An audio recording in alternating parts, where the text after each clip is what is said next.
Let us pray. Heavenly Father, we come before you this morning in the only name that you would honor, the name of your darling Son, Jesus Christ. We give you all the glory and all the praise, for you are worthy of all our praise, from the rising of the sun until the going down of the same. Blessed Redeemer, as the assembly come into session, Heavenly Father, we ask that you watch over the men that you have placed in this place and the positions of authority to watch over these beautiful British Virgin Islands, blessed Redeemer. But Lord, what do we do when an imperfect man under the watchful eyes of so many is held to a perfect standard? We turn to a perfect God for direction. We turn to a perfect God for wisdom. So we come asking you this morning, Heavenly Father, to let your presence be known in this place. Lead, guide, and direct, that everything would be done decent and in order, according to your will, blessed Redeemer. Let selfishness go out the door. Let self-preservation go out the door. For there are so many people, Lord, that depends upon the decisions that are being made here today. And Heavenly Father, we know that all things that we want, all the good things that we are looking for, they come from you and only you. So we direct our attention to you. And we say, guide us, lead us, direct us, protect us, Heavenly Father. For we know that you are the great protector. We know that you are the great provider, Heavenly Father. And we will be so careful to do our very best to give you all the praise. For you say when praises go up, blessings come down. We thank you for continually watching over these beautiful British Virgin Islands. In your Son's name we pray. Amen. Amen. Please be seated.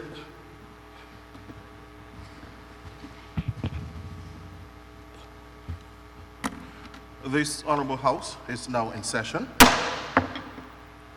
I call upon the clerk. Item number 2, administration of oaths. Madam Attorney, I invite the clerk to give the oath of office to the acting Attorney General.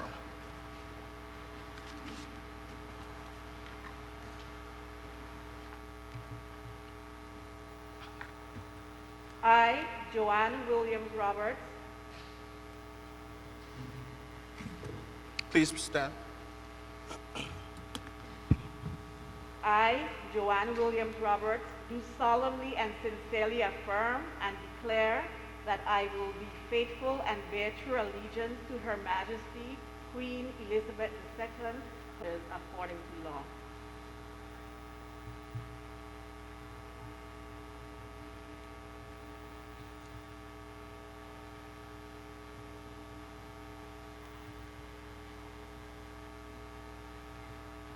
I, Joanne Williams Roberts, do solemnly and sincerely affirm and declare that I will well and truly serve Her Majesty, Queen Elizabeth II, and the people of the Virgin Islands in the office of Attorney General.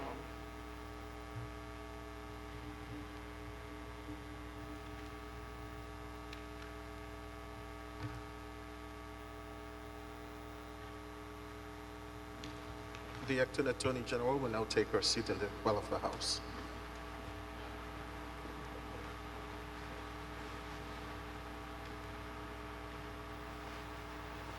Members, please be seated.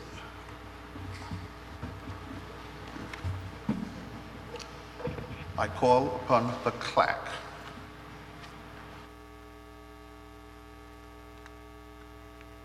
Item number 3, confirmation of minutes.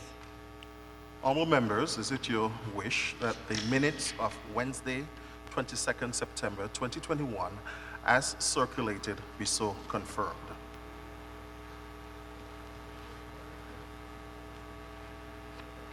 With no dissenting voice, the minutes of Wednesday, 22nd September 2021 is hereby confirmed. Honorable members, is it your desire that the minutes of the meeting of Tuesday, 11th November 2021, as circulated, be confirmed?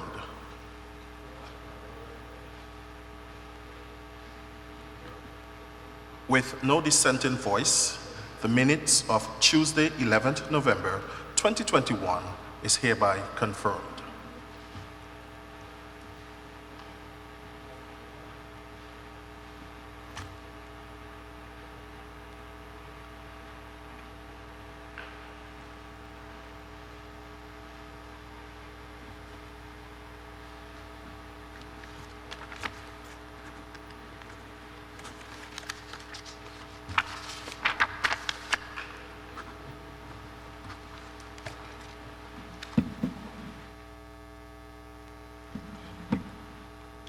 I call again upon the clerk.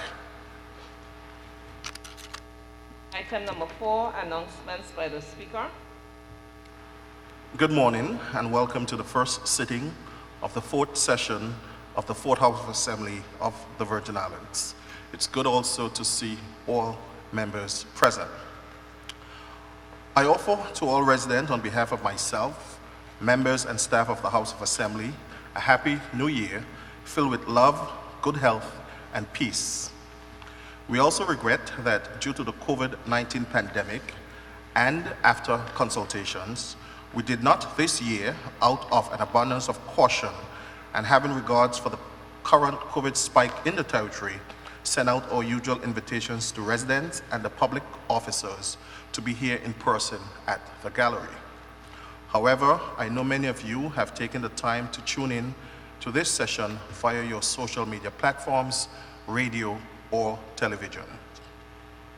Today is another important day in the life of the Fourth House of Assembly, as the Honorable Premier and Leader of Government's Business will move a motion for the Chamber to invite His Excellency the Governor to deliver the speech from the throne. The speech from the throne has its history rooted in British parliamentary tradition, whereby the monarchs, in our case the Governor, who represents Her Majesty the Queen, will read a speech prepared by the government of the day, setting out their legislative agenda. The throne speech also represents the official opening of Parliament in many Commonwealth countries or the beginning of a new session. To add a little historical context to our jurisdiction, the first speech from the throne in the Virgin Islands, according to my research, was delivered in 1967 by then Administrator John Thompson. And we do have copies of that speech for any history buff or even honorable members with an interest in obtaining a copy. At the time in 1967, the Chief Minister was then H. Lafty Stout, and the Speaker of the House was Henry O. Cricky, OBE, and the Leader of the Opposition was Dr. Q. W. Osborne, OBE, all of blessed memories. I welcome all who have tuned in, and I now call on the clerk.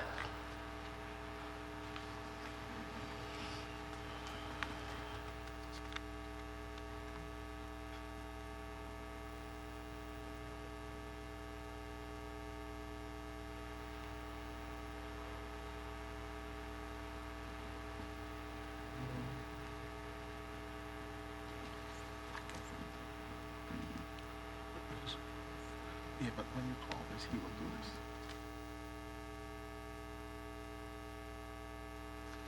Okay, I call on the Honorable Premier to move a motion.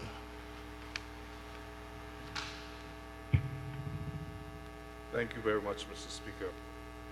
Mr. Speaker, it's a pleasure to be back in this honorable house. Mr. Speaker, whereas Standing Order 11 of the House of Assembly, Standing Orders outlines for each sitting the order of business of the House of Assembly, unless the Speaker, after consultation with the Leader of Government Business, otherwise directs. Now therefore be it resolved that this Honorable House directs that the business of the order of the day as outlined in Standing Order 11 be for the purposes of this first sitting of the fourth session of the Fourth House of Assembly, vary to allow for item 5, not 4, item 5, statements by ministers to be taken immediately after item 8, not 7, on the order of the day.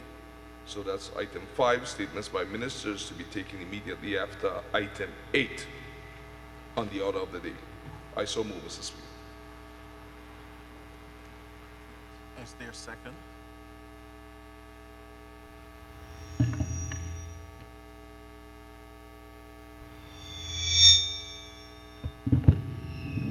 Mr. Speaker, I rise to second the motion. Honorable members, the question before this House is that statements by ministers be taken immediately after item number 8.1, Roman numeral 2 of the order of the day. Those in favor?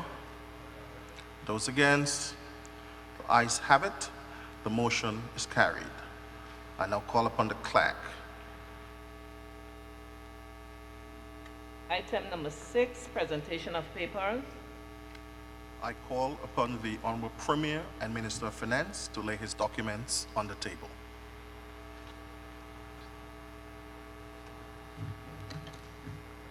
Thank you very much, Mr. Speaker. Mr. Speaker, I rise to lay on the table of this Honorable House the following documents. Roman numeral 1, Statutory Instrument 2021, number 144, a proclamation by His Excellency the Governor under Section 83, subsection 1 of the Virgin Islands Constitution Order 2007 UKSI 2007, number 1678, appointing the time and place at which the first sitting of the fourth session of the Fourth House of Assembly of the Virgin Islands shall be held. Roman numeral 2, Royal Virgin Islands Police Force Annual Report 2019. Roman numeral 3, Royal Virgin Islands Police Force Annual Report 2020.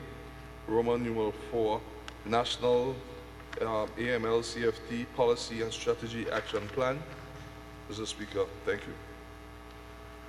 Thank you. I now invite the Minister for Health and Social Development to lay his documents on the table. Mr. Speaker, sir, I rise to lay on the table the following documents. Statutory Instrument 2021, number 137, Public Health, COVID-19 Control Suppression Measures, Order 4, Amendment number 12, Order 2021. Statutory Instrument 2021, number 140, Public Health, COVID-19 Control and Suppression Measures, Order 4, Amendment 13, Order 2021, and Statutory Instrument 2022, number 2, Public Health, COVID-19 Control and Suppression Measures, number 4, Amendment number 14, Order 2022. Thank you. I thank the Minister. I now call upon the Clerk. Item number 7, notices of motions given orally. Upon the Honorable Premier and Minister of Finance to give notice. Thank you, Mr. Speaker. Mr. Speaker, I rise to give notice that at a later stage in the proceedings, I would seek leave to move the motion standing in my name under items 8, Roman numeral 1 through 5, Roman numeral 5, on the order of the day. Thank you. I call upon the Deputy Premier and Minister for Education, Culture, Youth Affairs, Fisheries, and Agriculture to give notice. Thank you, Mr. Speaker. I rise to give notice that at a later stage in the proceedings, I will seek leave to move the motion standing in my name under item 8.1, Roman numeral 6, on the order of the day. Thank you, Mr. Speaker. Thank you. I call upon the Honorable Minister for Transportation, Works, and Utilities to give notice. Thank you, Mr. Speaker. Mr. Speaker, I rise to give notice that at a later stage in the proceedings, I would seek leave to move the motion standing in my name under item 8.1, Roman numeral 7, on the order of the day. Thank you. I call upon the Minister for Health and Social Development to give notice. Speaker, I rise to give notice that at a later stage in the proceedings, I would seek leave to move the motion standing in my name under item 8.1, Roman numeral 8, on the order of the day. Thank you. I call upon the Clerk. Item number 8, public business. 1, government business. I call upon the Honorable Premier to move a motion. Thank you, Mr. Speaker. Mr. Speaker, I move the following motion: that be it resolved that this Honorable House invites His Excellency the Governor to appear and make an address known as the speech from the throne.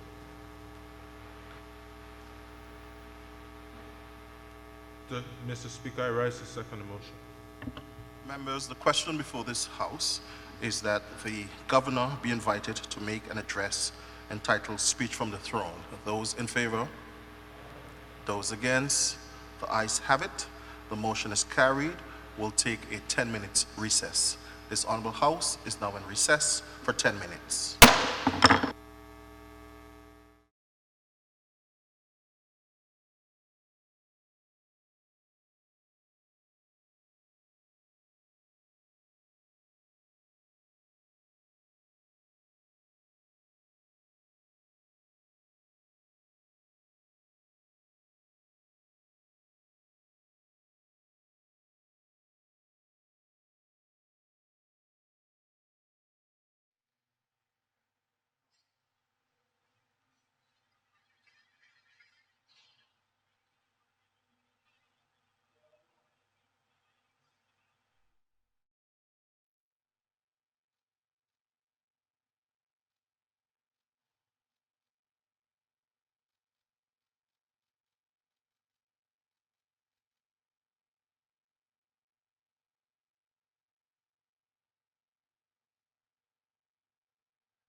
This Honorable House is back in session. Please be seated. Honorable members, the honor is mine to invite His Excellency the Governor to deliver the speech from the throne on behalf of the Honorable Andrew Foy's administration. Good morning, Mr. Speaker, honourable members of the House of Assembly, and everyone viewing online and listening via radio. As Governor of these Virgin Islands, I am grateful to be here today to carry out my constitutional responsibilities on behalf of Her Majesty Queen Elizabeth II in delivering the speech from the throne. This is my first speech from the throne since my arrival as Governor in January 2021, and I'm keenly aware that this past year has been a demanding one for the Virgin Islands in the face of the COVID-19 pandemic. Mr. Speaker, I would respectfully take this opportunity to pledge my continued commitment as Governor to working with the elected government in support of the people of the Virgin Islands at this demanding time. The speech from the throne, a tradition in Commonwealth and overseas territories, signals the opening of a new session of the House of Assembly. It highlights the legislative agenda of the Government of the Virgin Islands in addressing the needs of the public during the upcoming session of the House of Assembly.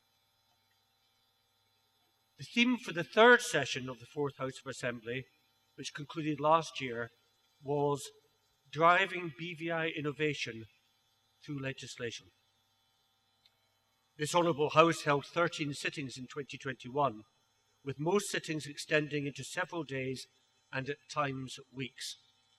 The House considered and approved 43 pieces of legislation, reflecting the considerable amount of work done by the legislature in the past year in fulfilling the mandate in the previous speeches from the throne.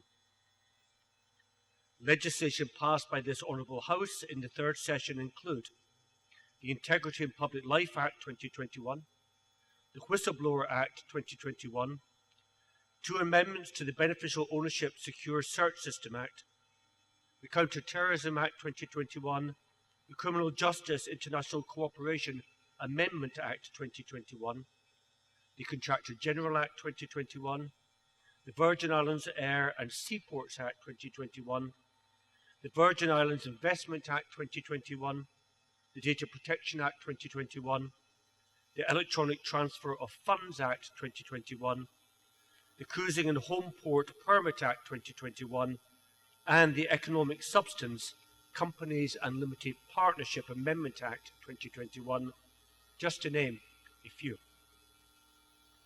For the fourth session of the House of Assembly, for the fourth session of the Fourth House of Assembly, which now opens, my government has chosen as its legislative theme positioning the Virgin Islands through legislation to continue improving the standard of living of our people. The government will invite the legislature to consider bills and amendments to existing legislation towards this end.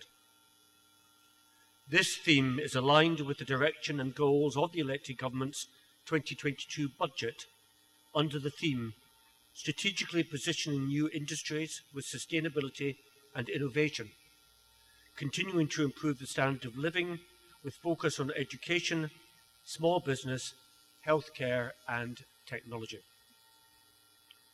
This theme is aligned with the government's strategic vision to transform the Virgin Islands into a leading regional economy through entrepreneurship, innovation and local and foreign investment, which was enunciated some time ago.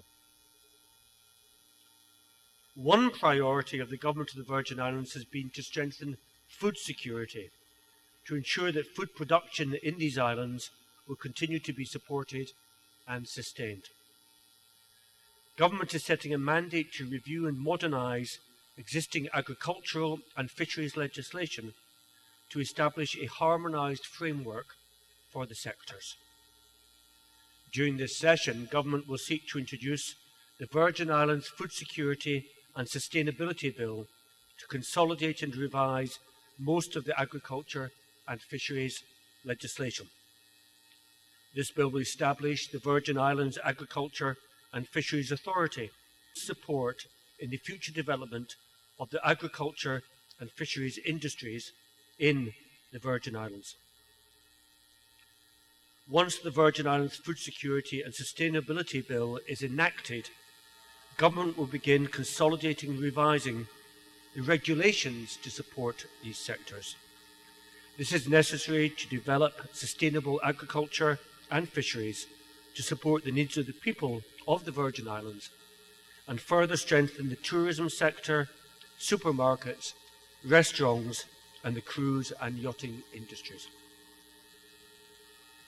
The government of the Virgin Islands is also focused on strengthening the education, sports, and cultural sectors.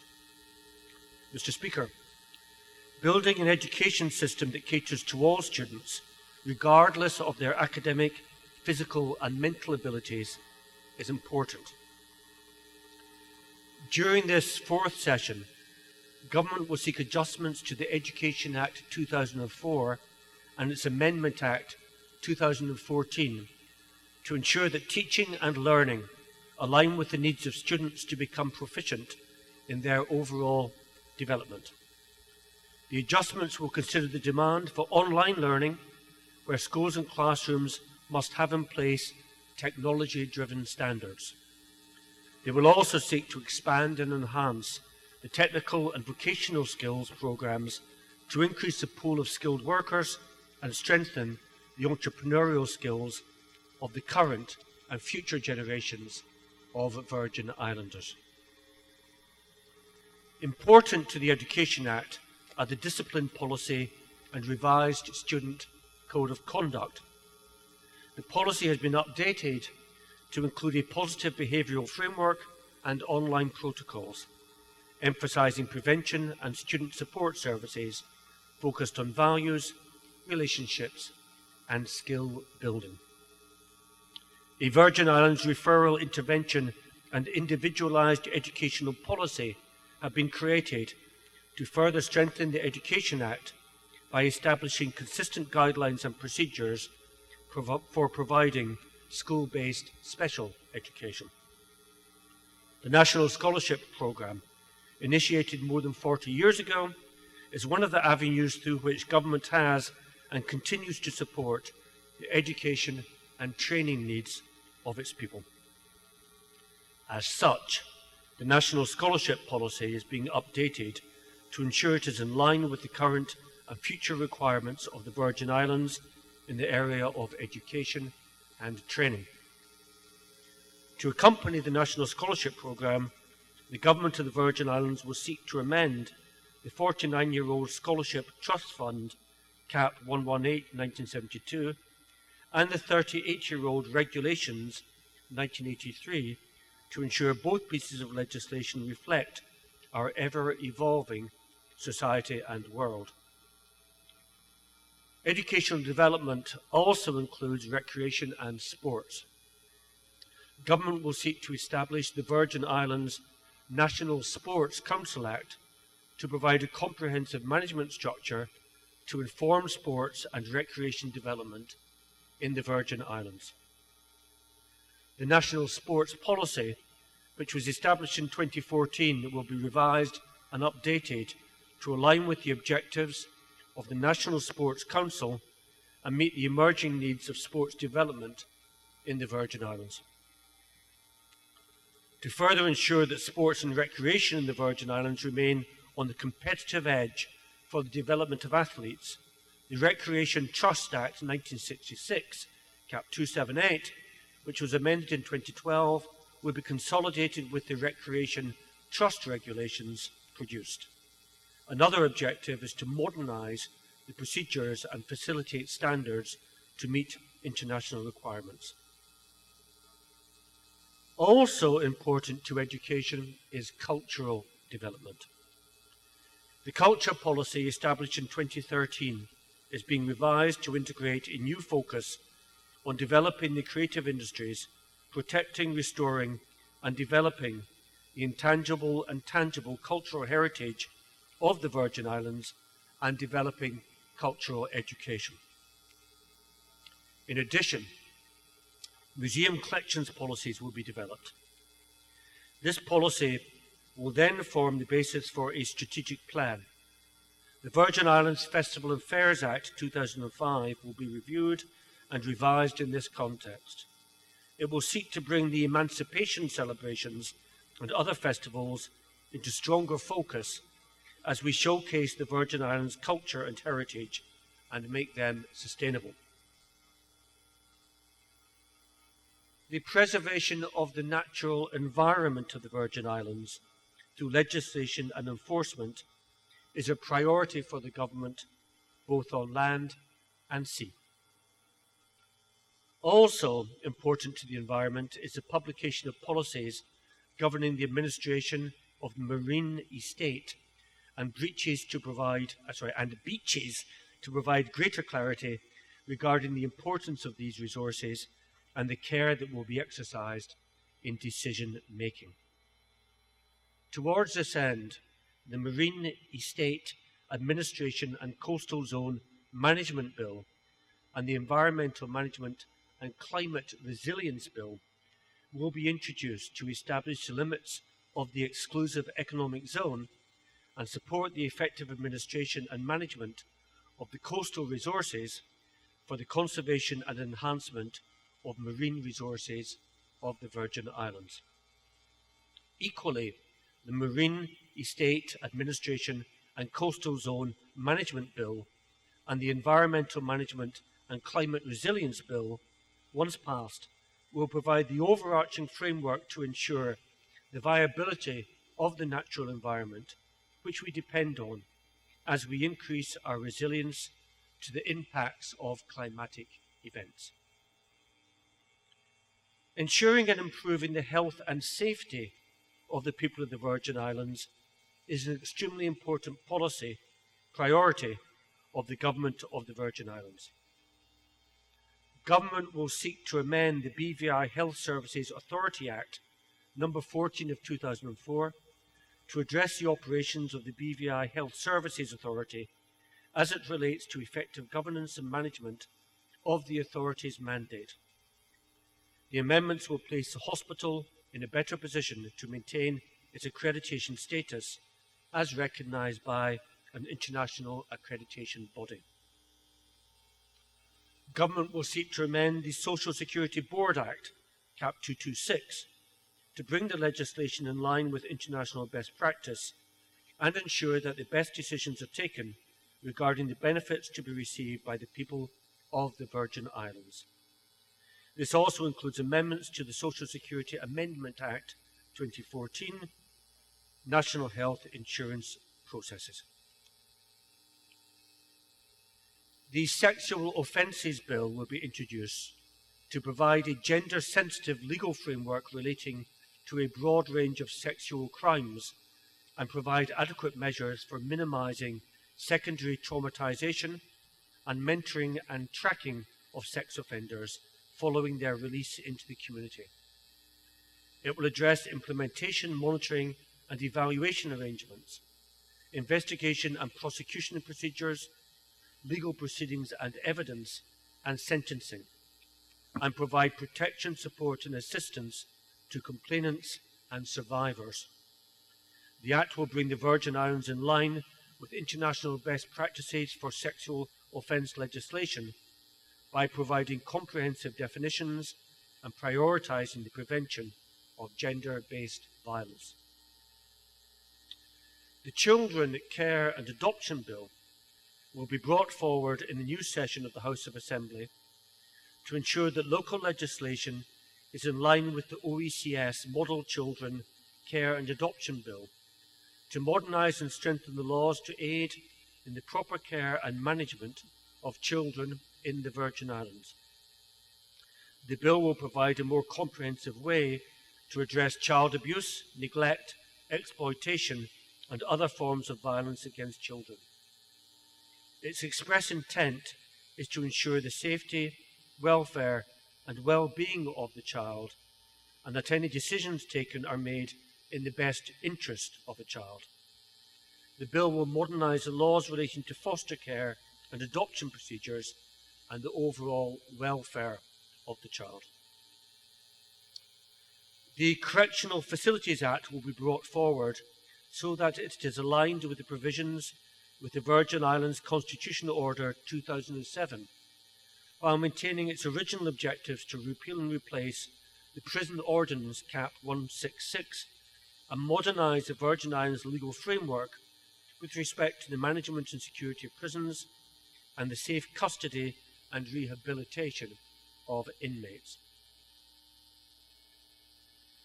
The Government of the Virgin Islands will seek to introduce the Non-Profit Organisations Bill to engender a more targeted and risk-based approach to the regulation of NPOs, which would reduce the burden of compliance presently placed on those community groups that are not at high risk for abuse by terrorist organisations. This new approach considers the differing types of NPOs that exist, the environment in which they operate, and the level of risk they are exposed to. This bill will seek to rectify the administrative challenges conferred on the NPO board and the agency by the Act, bring the Act into compliance with the FATF Recommendation 8 by adopting a risk-based approach to the monitoring and supervising of NPOs in the context of the AML-CFT regime, and enable the agency to facilitate training of NPOs before the end of 2022 in understanding of their vulnerabilities and exposure to such risks in readiness for the next round of mutual evaluations. The Plastic Litter Reduction and Container Deposit Bill will be introduced to reduce the use of single-use plastics, promote the use of environmentally friendly alternatives through economic incentives, reduce beverage container litter along roadsides, guts, coastal and marine areas, and on other public or private properties, and to also encourage recycling. Additionally, the Plastic Litter Reduction and Container Deposit Bill will prohibit the importation, manufacture, sale and distribution of food and beverage serviceware made of non-compostable plastic, as well as single-use disposable plastic bags that are non-biodegradable. The bill will also grant exemptions from import duty on all disposable plastic bags and food and beverage serviceware made of biodegradable or other compostable material. It will also establish a recycling fund for the collection and disbursement of the proceeds of a levy on prescribed items. The Waste Management Bill will be brought forward to strengthen the legal framework for sustainable management of household waste, industrial waste, construction and demolition waste, and hazardous waste to protect health and the environment while improving the aesthetics of the Virgin Islands. Government will seek to implement the fats, oils and grease FOG policy to address the direct or indirect discharge of such wastewater or waste discharged into the sewer system. Currently, there are blockages and overflows of the sewer system that result from discharges of fats, oil and grease into the sewer system. This policy prohibits disposal of oils, grease and other harmful matter into the sewerage system. The government has established a next-generation 911 emergency call handling centre for the Virgin Islands, which is designed to enable the sharing of valuable life-saving emergency response and law enforcement information through smart mobile and fixed communications. A critical element to the full functioning of this centre will be the enactment of supporting legislation. Hence, government will seek to introduce the Emergency Call Handling Bill to increase compatibility with emerging communication trends, enhance the flexibility, reliability and survivability of the 911 systems during major incidents, improve emergency response for the public and emergency responders, help to ensure the seamless integration of the 911 systems with other public and private safety mechanisms used throughout the Virgin Islands, and ensure that appropriate financial mechanisms exist to reduce the overall cost of operating and sustaining the 911 system for the Virgin Islands. Mr. Speaker, my government is committed to ensuring and improving the health and safety of the people of the Virgin Islands in the context of infrastructure, which includes buildings, roads and water. Government will seek to introduce the Architects and Engineers Registration Bill to ensure that all architects and engineers practicing in the Virgin Islands are registered, licensed and regulated. The proposed legislation for the architecture and engineering practices focuses on protecting building occupants' health, safety and welfare. It also guarantees increased safety to the transportation network users because quality and standards of services will be in place for architects and engineers operating in the Virgin Islands. Government will seek to amend the Road Traffic Act, Cap 218, to modernise the legislation with international standards and the ongoing developments so that our roadways, which are of utmost importance to commerce in the Virgin Islands, can remain safe and traversable to both vehicular and pedestrian traffic. Since the Road Traffic Act was enacted in 1988, 32 years ago, significant developments and advancements in motor vehicle technology and road traffic systems have evolved, while the fines and penalties have remained unchanged. Particular emphasis will be placed on the further development and upgrade of our roadways to be more accessible for differently abled persons. Additionally, this Act will encompass clauses to address vehicular noise pollution, modernising speed limits, and addressing vehicles transporting unsecured items or materials. Road Town is the capital of the Virgin Islands. It is the central business district and main cruise ship berthing point, which attracts heavy traffic to various businesses and attractions daily. There is an opportunity to make the capital more appealing, pedestrian-friendly and accessible.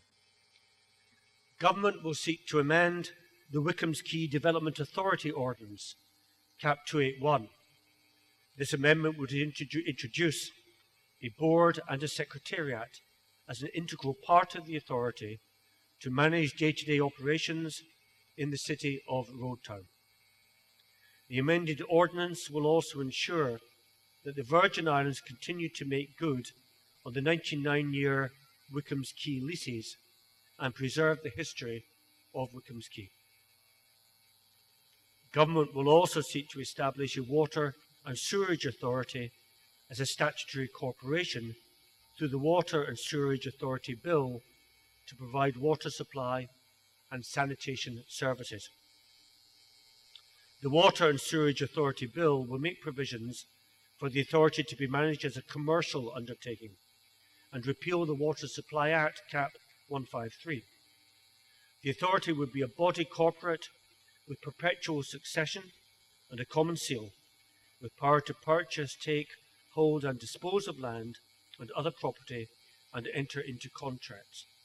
The authority will include powers to control, manage, maintain, operate and supervise all watercourses and waterworks in the Virgin Islands and provide an adequate supply of water for the use of the public.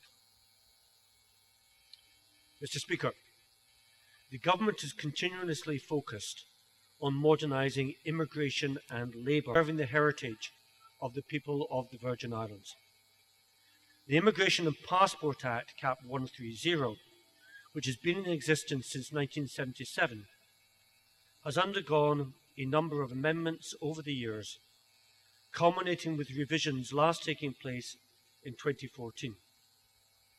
Government will seek to revise the Act to modernise the legislation and allow the Department to benefit from a legislative regime. This will include a fee structure and additional services that respond to the Virgin Islands' current needs for greater protection of our borders and the orderly admission of migrant workers and residents, whilst further strengthening our capability to administer residence and belonger status in a fair, equitable and transparent manner. The proposed framework will harness technology to modernise immigration. The Immigration and Passport Act, Cap 208, will be amended to give special consideration for residency and belongership for workers in these areas: education, law enforcement, and healthcare. Additionally, the Government of the Virgin Islands will aim to facilitate the grant of fourth-generation belongership upon successful completion of the application. The Virgin Islands Labour Code 2010 will be amended to allow for greater efficiency in the processing of work permits without disenfranchising Virgin Islanders. Additionally, emphasis will be placed on enhancing workforce development as a tool for empowerment and greater engagement of our citizens in the productive sectors in the Virgin Islands. Mr. Speaker, my government is strongly committed to good governance, transparency and accountability. Government will introduce the Police Act, Cap 165, to bring together an updated legislative basis for policing in the Virgin Islands and provide a strong constitutional and professional base for a modernised police force. Supporting the proposed Act represents a positive and measured response to the current crime and community challenges facing the Virgin Islands. It provides a real opportunity for the Royal Virgin Islands Police Force to emerge as a leading police force in the Caribbean. The Proceeds of Criminal Conduct Amendment Act will seek to amend the Proceeds of Criminal Conduct Act 1997 to make provisions for unexplained wealth orders. The witness anonymity legislation will ensure the protection of witnesses and the preservation of their rights by providing for a court to make a witness anonymity order to protect the safety of the witness, prevent property damage, and prevent real harm to the public interest. This would be an invaluable tool in assisting with combating serious crime, and at the same time, it would also help to further strengthen public confidence in the criminal justice system. The criminal rules, similar to the civil procedure rules, will serve a vital role in managing all criminal matters filed with the Supreme Court. The criminal rules will improve upon the Criminal Procedure Code and provide a more detailed framework for the administration of justice in this area. The criminal rules will make provisions for filing dates and deadlines for certain matters, case management procedures, disclosure, adjournments, bail, and service of documents, among other matters. The Magistrates' Code of Procedure rules will be amended to increase filing and service-related fees. The current schedule of fees, Cap 44, of the Magistrates' Code of Procedure is more than 36 years old, with the last amendment to the schedule of fees taking place in 1985. As it stands, the existing rates are not reflective of the cost of living in the Virgin Islands, nor the increased operational cost associated with the magistracy of a higher level of functioning than in previous years. The review of the Jury Act, Cap 36, seeks to examine the powers of judges as it relates to jury trials. The review will explore the question as to whether a judge can hear some trials without a jury to allow the expediency of justice in the Virgin Islands. The review will also be conducted to streamline and enhance juror selection and establish juries register for the Virgin Islands. The Liquor Licensing Act, Cap 106, was enacted on 11th May 1964 and governs the sale or manufacture of intoxicating liquor in the Virgin Islands, whether by wholesale or retail. Legislation will be brought forward to modernise the legal framework with respect to the sale, supply and consumption of liquor. The Public Service Management Code, which will replace the General Orders 1982, will be introduced to provide the terms and conditions for officers and employees employed in the public service. The Flexible Working Arrangements Bill, supported by policy, will outline the criteria and process for undertaking a flexible working arrangement. The implementation of this policy will come at a time when officers and employees continue to manoeuvre through their personal hurricane recovery efforts and the challenges caused as a result of COVID-19. The Human Rights Commission will be introduced to provide for the establishment of the Virgin Islands Human Rights Commission in accordance with Section 34 of the Virgin Islands Constitutional Order 2007. The Freedom of Information Act will be introduced to govern the public's access to information held by public authorities. Government will seek to introduce amendments to the Commissions of Inquiry Act, Cap 237, which has been in existence since 29th July 1880, to bring the Act in line with the Virgin Islands Constitution and Human Rights Act to strengthen good governance. Government will seek to repeal and replace the Register of Interests Act 2006, Number 5 of 2006, and provide an opportunity for all persons in public life to declare their interests in the form prescribed.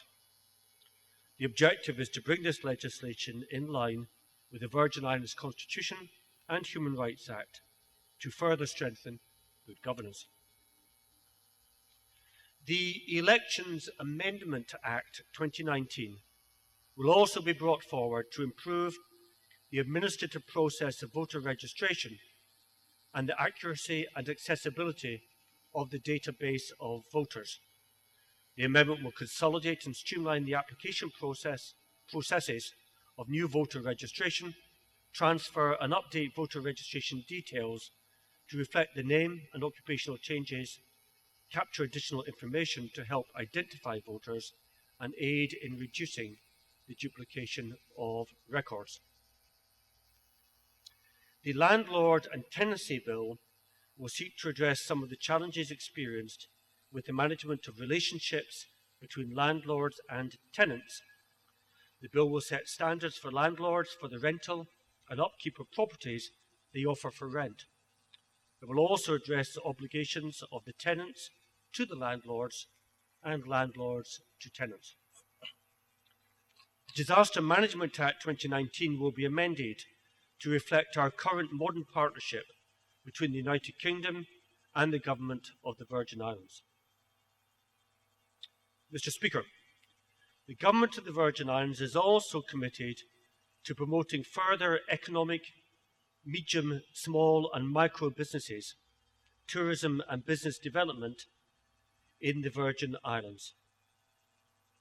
One of the Government's overall objectives is to continue driving economic growth and diversification while creating opportunities for the people of the Virgin Islands.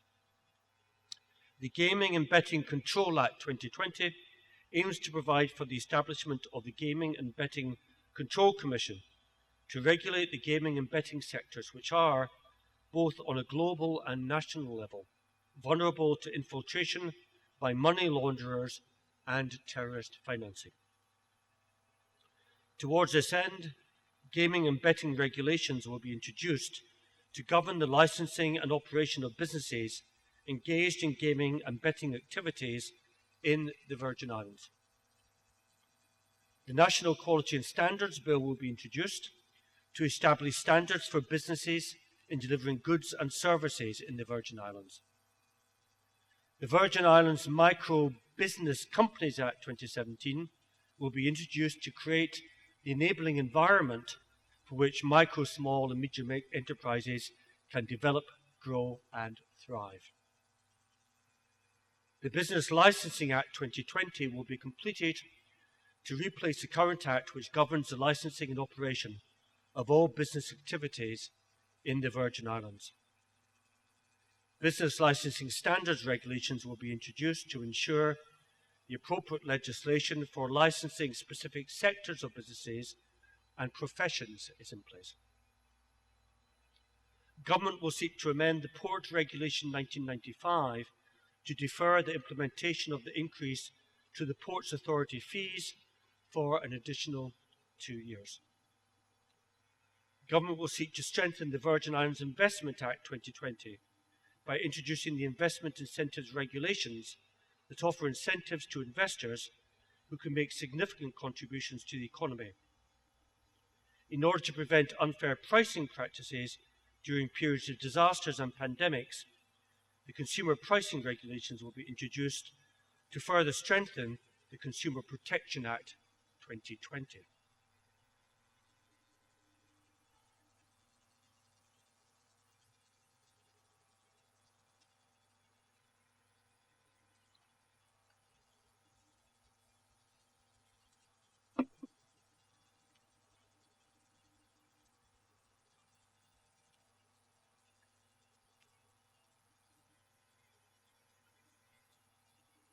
For the year 2022, Government will recommend the enactment of the following economic legislative measures. The Financial Services Commission Amendment Act 2022 will aim to carry out further reforms to deal with exceptional circumstances that affect the financial services sector. It is designed to ensure a faster process for decision-making, to properly align the provisions of the Act with those of the Financial Services Exceptional Circumstances Act 2020, and to address how banks and insurance companies function during catastrophic natural disasters such as earthquakes, hurricanes, and pandemics, inclusive of their procedures and applied costs. The proposed reforms will also provide necessary synergy with the provisions of the Virgin Islands Deposit Insurance Corporation Act to address issues concerning banks and other key financial institutions that may fall into financial distress in order to better protect consumers. The Financial Services Fees Regulation 2020 will be brought forward and will provide a comprehensive review of all the regulatory fees with the view to enhancing some of the existing fees and, where considered necessary, to introduce new regulatory fees. The Banks and Trust Companies Amendment Act 2022 will streamline the provisions of the Act with those of the Virgin Islands Deposit Insurance Corporation Act to better address issues relating to banks and other key financial institutions that may fall into financial distress. This will be aimed at ensuring better protection for consumers of financial services businesses. The BVI Business Companies Amendment Act 2022 will mainly address issues surrounding struck-off companies, abolition of bearer shares, and record-keeping measures. The reforms will also include amendments to require persons wishing to act as voluntary liquidators of BVI business companies to be either licensed insolvency practitioners or persons resident in the Virgin Islands and holding specific qualifications and skills. Amendments will also be effected to Schedule 1 of the Act by reviewing and, as necessary, enhancing the registry fees regime. The order effecting such amendments will be laid before the Honourable House in accordance with the requirements of the Act. The Insolvency Amendment Act 2022 will reduce the inherent conflict between the role of the Office of the Official Receiver and the role of the Commission as a regulator of the financial services sector by transferring the portfolio of Official Receiver from the Financial Services Commission to the Government under the Ministry of Finance. It will streamline the provisions of the Act with those of the Virgin Islands Deposit Insurance Corporation Act to better address issues relating to banks that may fall into financial distress where necessary. This will be aimed at ensuring better protection for consumers of financial services business.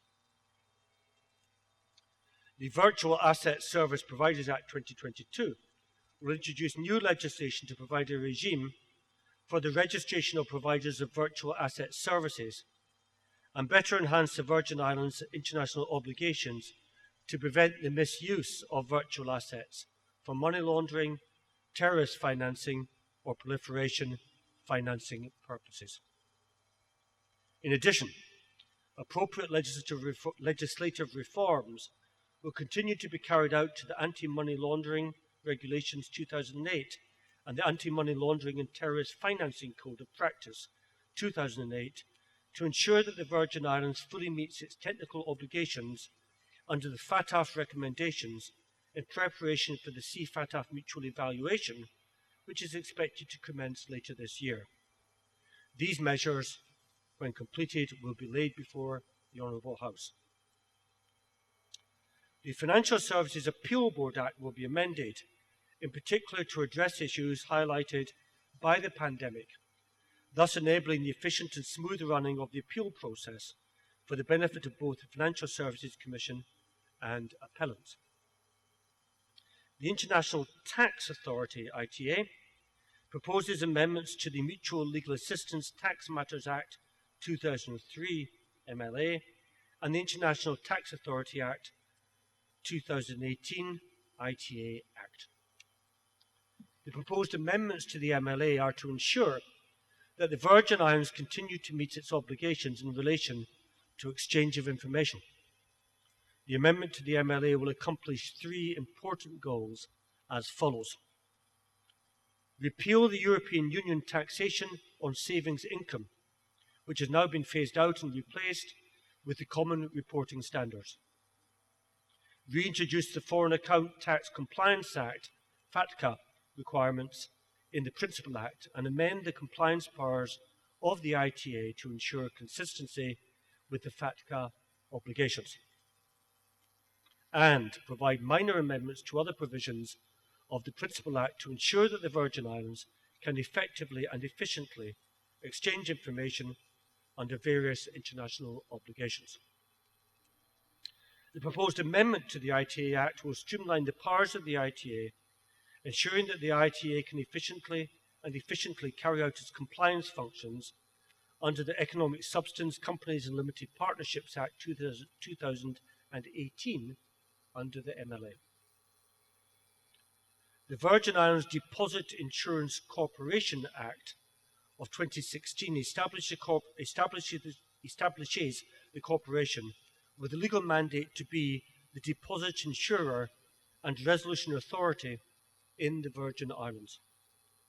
As such, the corporation is created with administrative and technical autonomy to perform its duties in a manner that benefits the public interest and avoids duplication of functions, with the Financial Services Commission, FSC, the regulator and supervisor of financial institutions.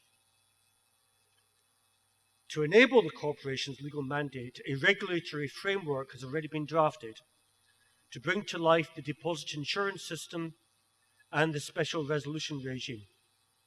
In the process of building the enabling regulatory framework, opportunities were identified to ensure proper implementation of these two new functions of the VI financial safety net, namely deposit insurance and resolution. Since 2020, the Government of the Virgin Islands has offered special exemptions for the waiver of stamp duty on the sale or transfer of property to belongers. This was a part of a greater economic stimulus measure in response to the effects of the COVID-19 pandemic that has negatively impacted economies around the world, with the Virgin Islands economy being no exception. For the period May 2020 to December 2021, there were 513 sale transfers. The total amount of stamp duty exempted on sales was $5,543,481. The COVID-19 pandemic is quite fluid, and there remains great uncertainty as to when some normalcy will return to the global, regional, and local economies.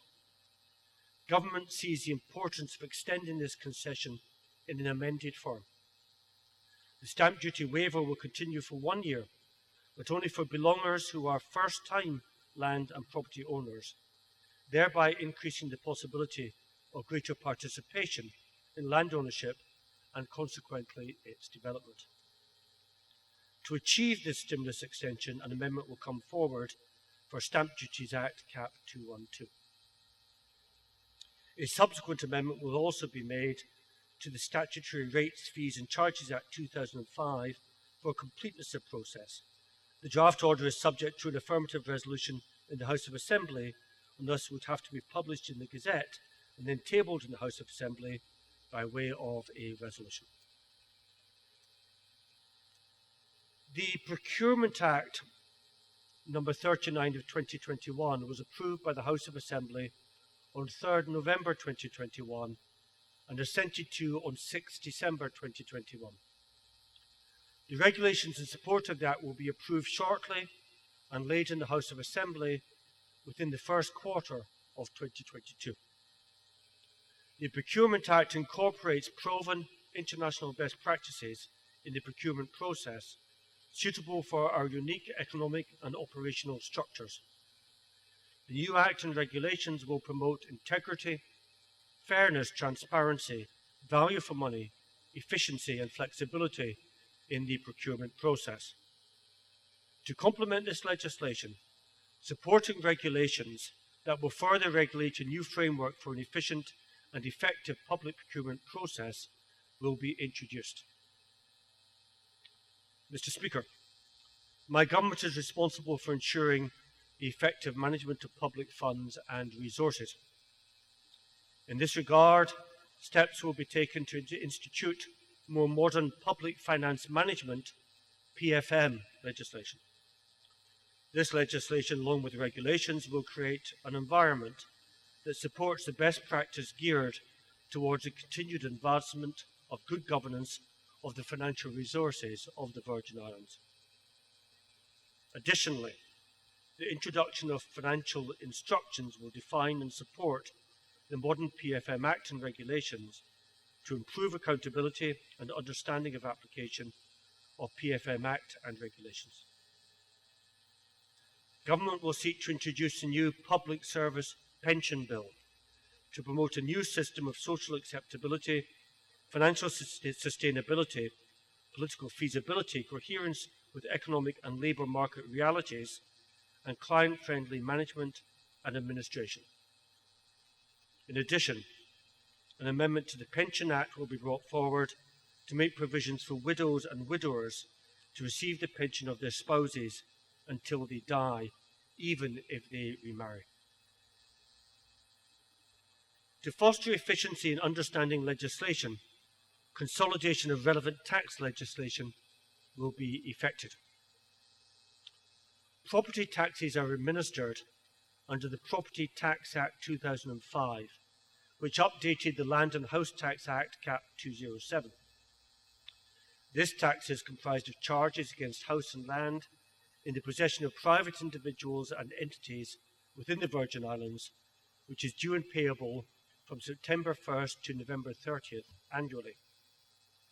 If the tax is not paid by the due date, an additional sum at the rate of 20% per annum on the amount payable and unpaid shall be charged, and such additional sum shall be deemed to be part of and shall be recoverable with the tax remaining payable and unpaid. Under the current legislation, the interest payable for non-payment of taxes for more than 1 year exceeds the actual tax before the imposition of the penalty.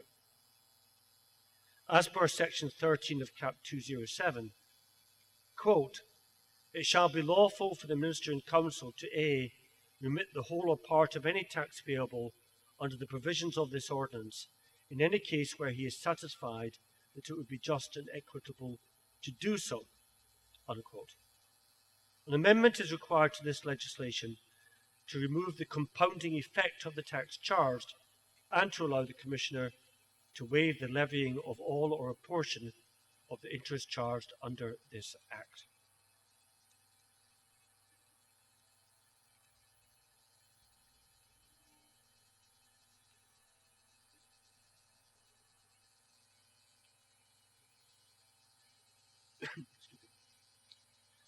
Chapter 201, the Check Duty Ordinance, legislates no bank shall issue any check form unless such check form shall have impressed on or printed upon the face thereof the words duty paid 10 cents. This duty shall be remitted by such bank to the Accountant General on the first working day of March, June, September, and December in each year, each payment representing the amount due in respect of the 3 complete calendar months immediately preceding the month in which such sum is payable under this regulation. Currently, there is no fee, penalty, or interest for late payment of tax, thereby providing no incentives for the banks to pay in the funds in a timely manner. An amendment is required to the ordinance to impose a penalty for the late or non-payment of the tax. The collection of the payroll tax is administered under the Payroll Taxes Act 2004.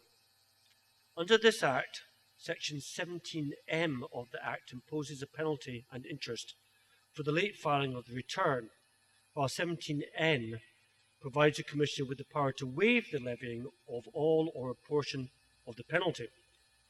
Section 17O, which designates the order in which a payment is applied, declares that the payment is firstly applied to interest, then penalty, and finally the tax owing. This distribution does not allow the taxpayer to lodge an objection, thereby giving the Commissioner the power awarded in 17N. An amendment is required to firstly apply the payment to tax due.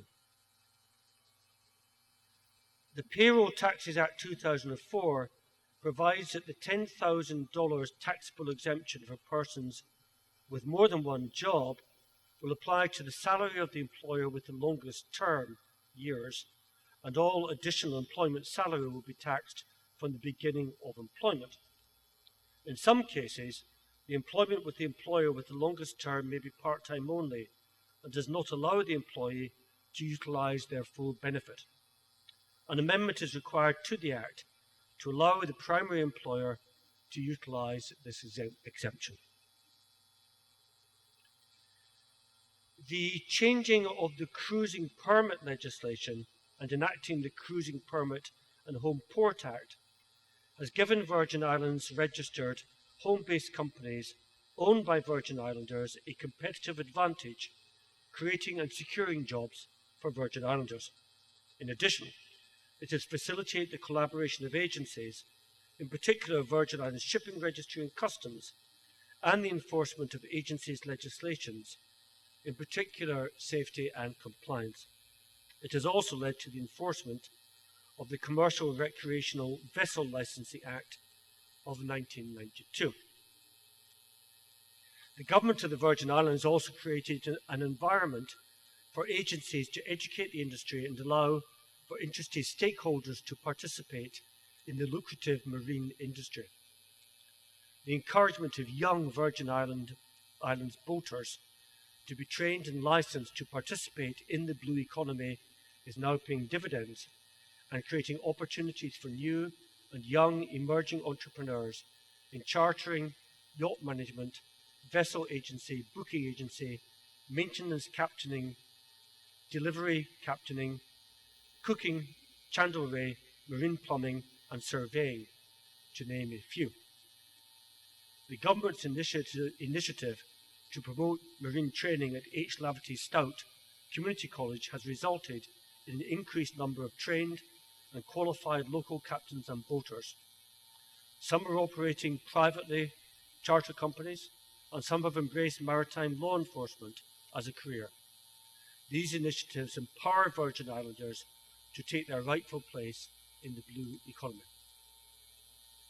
Furthermore, international COVID-19 protocols, in addition to domestic protocols, have influenced these opportunities for Virgin Islanders to participate in their beautiful, lucrative blue environment.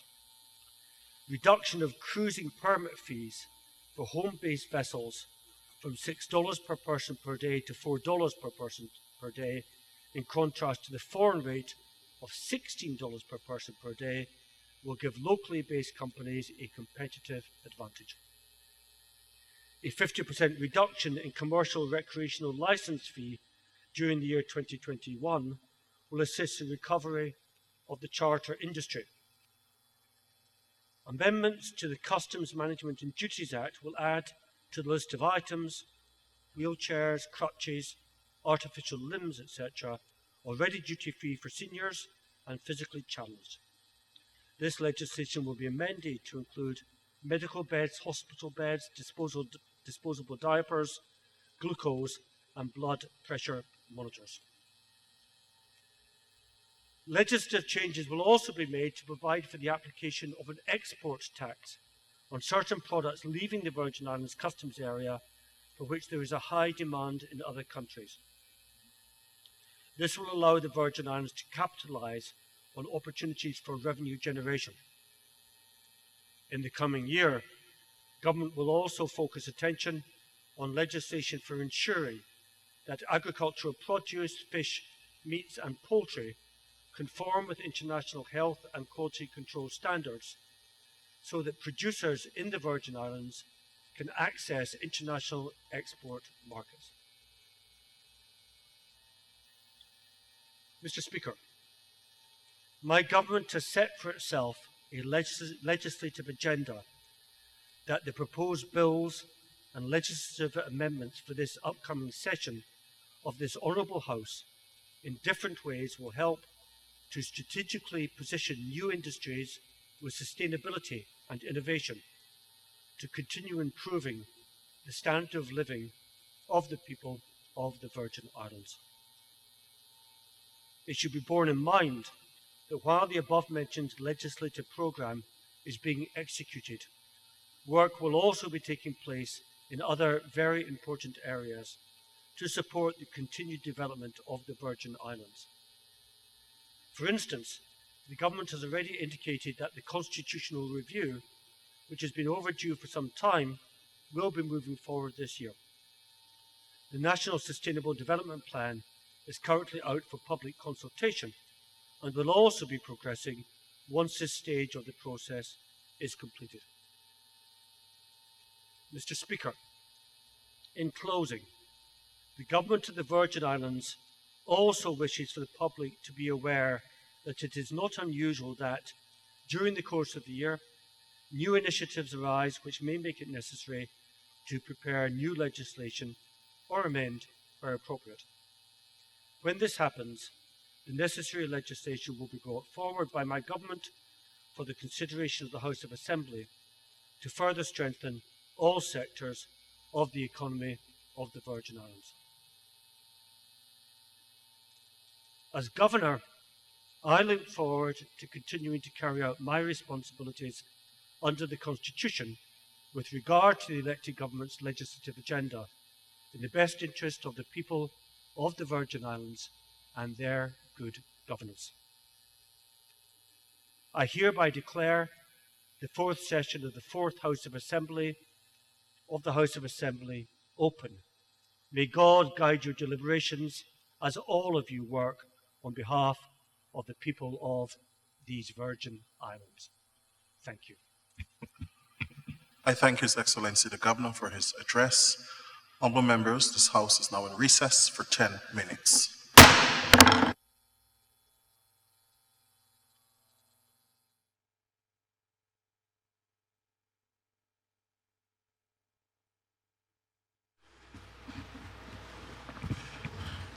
This Honourable House now resumes its sitting. Honourable members, will continue with the order of the day, and it seems like that we're on track to complete the first sitting of the fourth session today. In any case, we will not go beyond 9 p.m.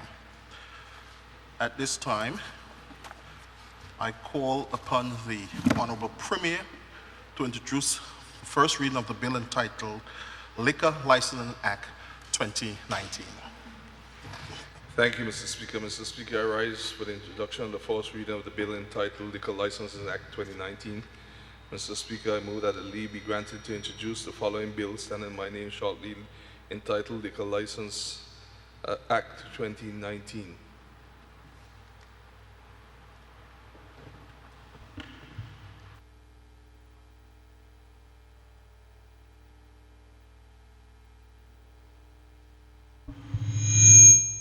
Mr. Speaker, I rise to second the motion. It has been moved and seconded that leave to introduce the bill shortly entitled Liquor License Act 2019 be granted. Those in favor? Those against? The ayes have it. I call upon the Honorable Premier. Thank you, Mr. Speaker. Mr. Speaker, I introduce the bill standing in my name shortly entitled Liquor License Act 2019 and will explain its provisions at the second reading. Mr. Speaker, sir, I move that the bill shortly entitled Liquor License Act 2019 be now read a first time. Mr. Speaker, I rise to second the motion.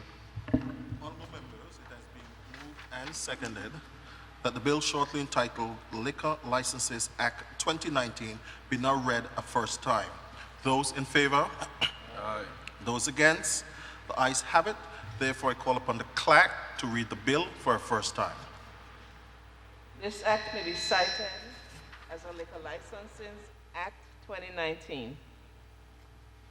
Thank you. I call again on the Honorable Premier and Minister of Finance to move a new bill, Police Act 2019.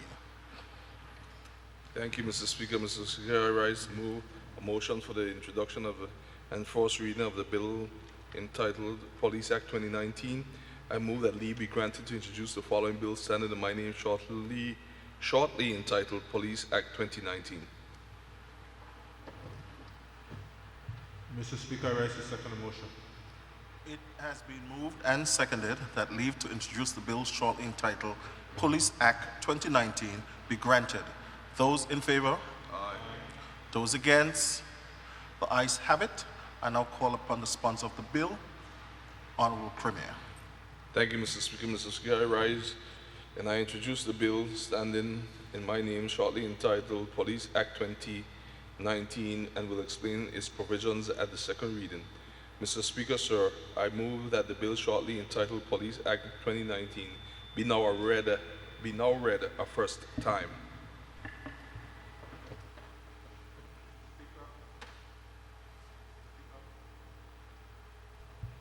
Mr. Speaker, I rise to second the motion. Thank you. It has been moved and seconded that the bill shortly entitled Police Act 2019 be now read for a first time. Those in favor? Those against? The ayes have it. I therefore call upon the clerk to read the bill for a first time. This act may be cited as a Police Act 2019. Thank you. I call again upon the Premier and Leader of Government's Business to move a new motion introducing the Business Licensing Act 2020. Thank you, Mr. Speaker. Mr. Speaker, I rise to move a motion for the introduction of the first reading of the bill entitled Business Licensing Act 2020. I move that leave be granted to introduce the following bill standing in my name shortly entitled Business Licensing Act 2020. Mr. Speaker, I rise to second the motion. Honorable members, it has been moved and seconded that leave to introduce the bill shortly entitled Business Licensing Act 2020 be granted. Those in favor? Aye. Those against? The ayes have it. I call upon the Honorable Premier. Thank you, Mr. Speaker. Mr. Speaker, I rise to state that I introduce the bill standing in my name shortly entitled Business Licensing Act 2020 and will explain its provision at the second reading. Mr. Speaker, sir, I move that the bill shortly entitled Business Licensing Act 2020 be now read a first time. Mr. Speaker, I rise to second the motion. It has been moved and seconded that the bill shortly entitled Business Licensing Act 2020 be now read a first time. Those in favor? Those against? The ayes have it. I now call upon the clerk to read the bill for a first time. This act may be cited as the Business Licensing Act 2020. Thank you. I now call upon the Deputy Premier and Minister for Education, Culture, Youth Affairs, Fisheries, and Agriculture to introduce the Virgin Islands Food Security and Sustainability Act 2022. Mr. Speaker, I proudly rise to move a motion for the introduction and first reading of the bill entitled Virgin Islands Food Security and Sustainability Act 2022. Mr. Speaker, I move that leave be granted to introduce the following bill standing in my name, shortly entitled Virgin Islands Food Security and Sustainability Act 2022. Mr. Speaker, I rise to second the motion. Honourable members, it has been moved and seconded that leave to introduce the bill shortly entitled Virgin Islands Food Security and Sustainability Act 2022 be granted. Those in favor? Those against? The ayes have it. I call upon the Honourable Deputy Premier. Mr. Speaker, I introduce the bill standing in my name, shortly entitled Virgin Islands Food Security and Sustainability Act 2022, and will explain its provisions at the second reading.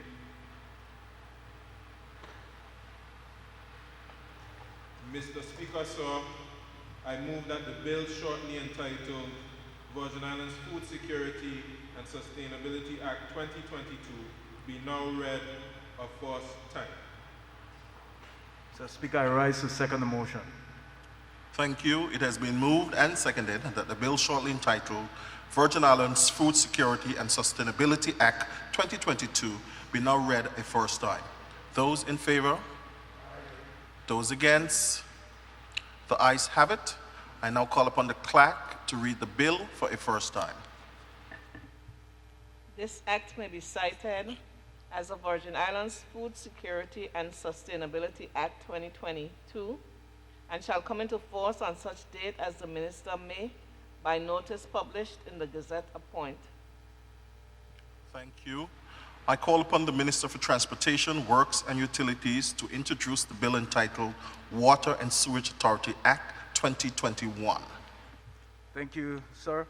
Mr. Speaker, I move a motion for the introduction of the first reading of the bill entitled Water and Sewage Authority Act 2021. I move that leave be granted to introduce the following bill standing in my name, shortly entitled Water and Sewage Authority Act 2021.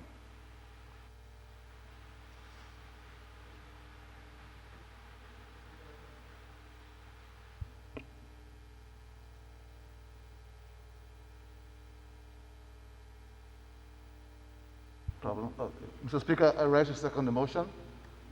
Thank you. It has been moved and seconded that leave to introduce the bill shortly entitled Water and Sewage Authority Act 2021 be granted. Those in favor? Those against? The ayes have it. I now call upon the Honourable Minister for Transportation, Works and Utilities. Mr. Speaker, I introduce the bill standing in my name, shortly entitled Water and Sewage Authority Act 2021, and will explain its provision at the second reading. Mr. Speaker, sir, I move that the bill shortly entitled Water and Sewage Authority Act 2021 be now read a first time. I rise to second the motion.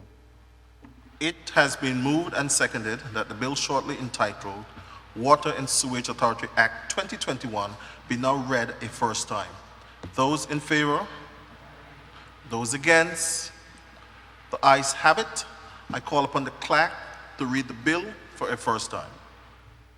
This act may be cited as the Water and Sewage Authority Act 2021.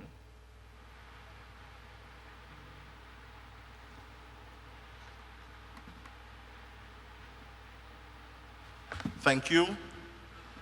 I call upon the Honourable Minister for Health and Social Development to introduce the Child Maintenance and Access Amendment Act 2021. Mr. Speaker, I rise to move a motion for the introduction and first reading of the bill entitled Child Maintenance and Access Amendment Act 2021. Mr. Speaker, I move that leave be granted to introduce the bill standing in my name and shortly entitled Child Maintenance and Access Amendment Act 2021.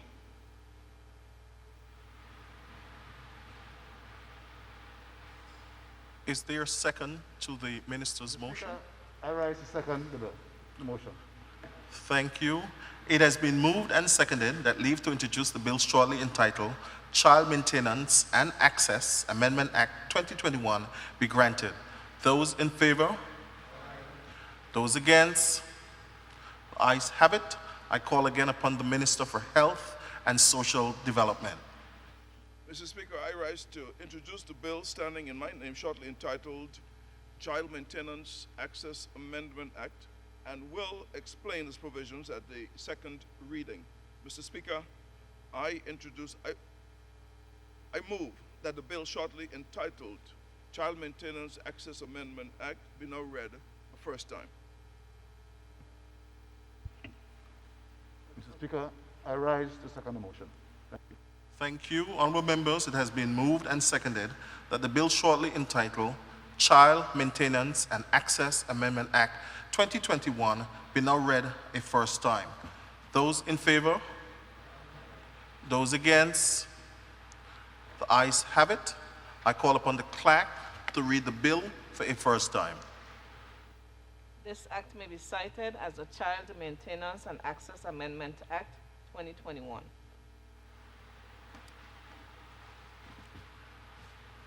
Thank you. I now call upon the clerk.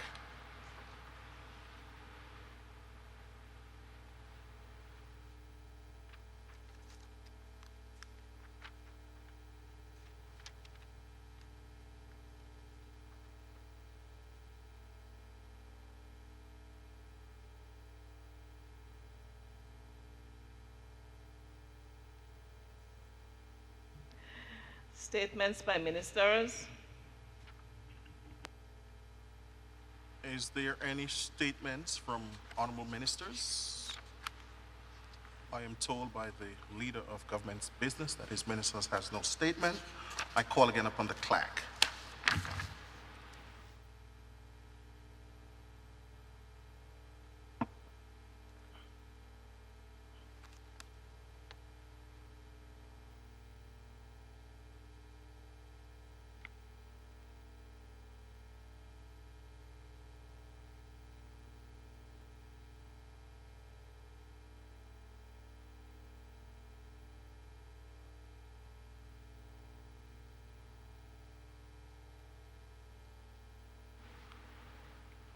Okay, call upon the clerk. Item 8.2, private members' business. Item number 9, other business. Honorable members, under other business, usually I don't like to impose time limit. I will rather consult with the Premier and the Leader of the Opposition. I think that we did not reach consensus, so I will take upon myself as the presiding officer to assign a maximum of 30 minutes each speaker.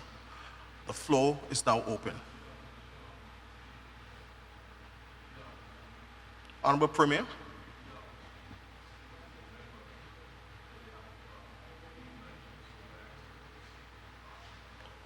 Okay. I am told that members don't wish to speak, but there are 2 members who have indicated already their willingness to speak. So I don't know if we want to take a recess so you can consult those members or we want to allow them to speak. I'm guided. Recess. Okay, let's take a 5-minute recess. This honorable house is now in recess.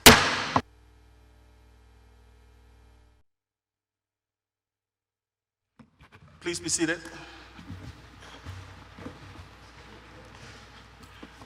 This Honorable House now resumes its sitting.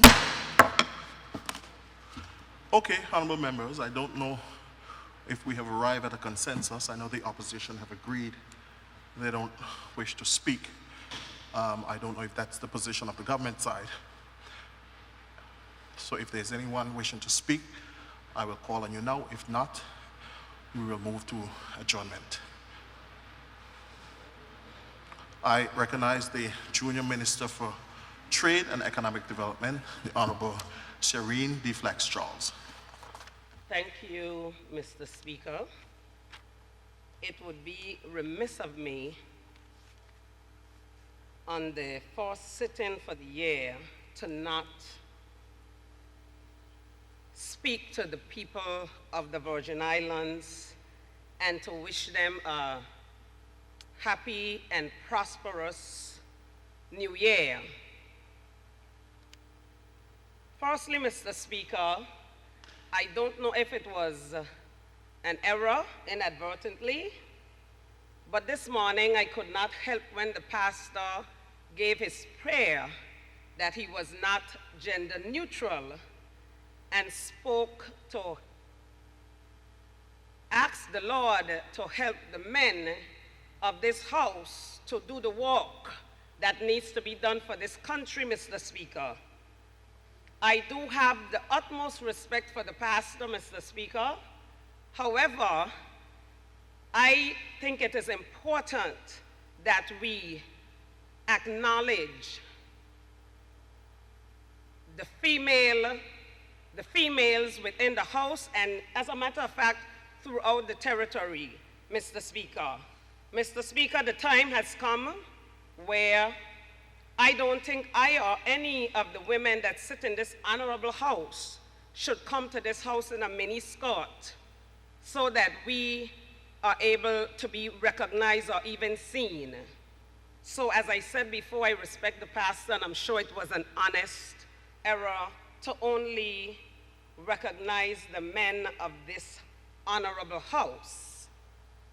Mr. Speaker, today is a great day for a great woman of this territory. And I want to congratulate the Stevens family and say a happy 100th birthday to Mrs. Othelia Stevens of Virgin Gorda. That is indeed an accomplishment, and by the will of God, she was able to hit a century. So I want to congratulate Mrs. Stevens and the entire family. Mr. Speaker, I also want to take this opportunity to express condolences and to pay tribute to a tourism icon.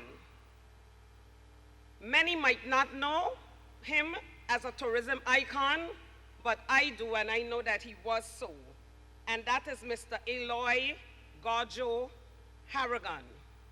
Mr. Speaker, I can remember many days when I was walking at the bats under that grape tree selling my t-shirts. Mr. Harrigan, or Gorjo as I knew him, would come in with his guest. He epitomized tourism. I can also remember when I would be performing at Bitter End or other properties where he would sail in with his guest. He would be the first one on that dance floor. He made his guests comfortable. He showed them BVI love.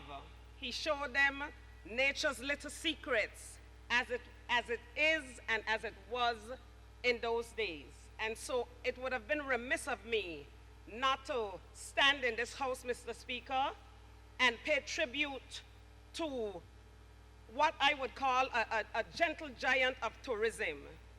And lots of times, Mr. Speaker, we only look at the persons that we see on the front lines in terms of position as a director, as a deputy director, as the chair of the board or whatever, but the persons such as Mr. Gorjo Harrigan, we have to be thankful for, because he helped to make tourism what it is today in the British Virgin Islands. And Mr. Speaker, as always, I consider it my great privilege to represent the diverse people of these Virgin Islands, speaking on their behalf during these proceedings. And Mr. Speaker, I wish to look at my notes from time to time. Today, I want to extend my gratitude to the governor for himself serving as a representative of a higher cause and offering us his words of intent to collaborate and strengthen these Virgin Islands. Mr. Speaker, it is evident that recent challenges have presented us with cause for consideration. Global upheavals and our own exposure to scrutiny on the international level have reminded us of the need to be circumspect and to conduct ourselves as a territory under the world's gaze. Far from a threat, I think this state of caution should continue to reflect our status as world leaders in the arenas of financial services and tourism, Mr. Speaker. My theme for this year is one of collaboration. Instead of raising arms or fretting, I choose to see opportunity in every interaction, Mr. Speaker.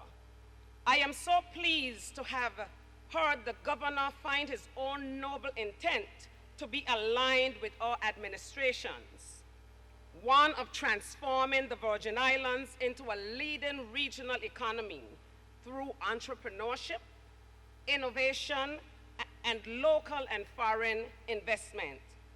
As the Junior Minister for Trade and at-large representative, I am confident that the path to a dynamic, diversified economy lies within the minds of our innovative entrepreneurs.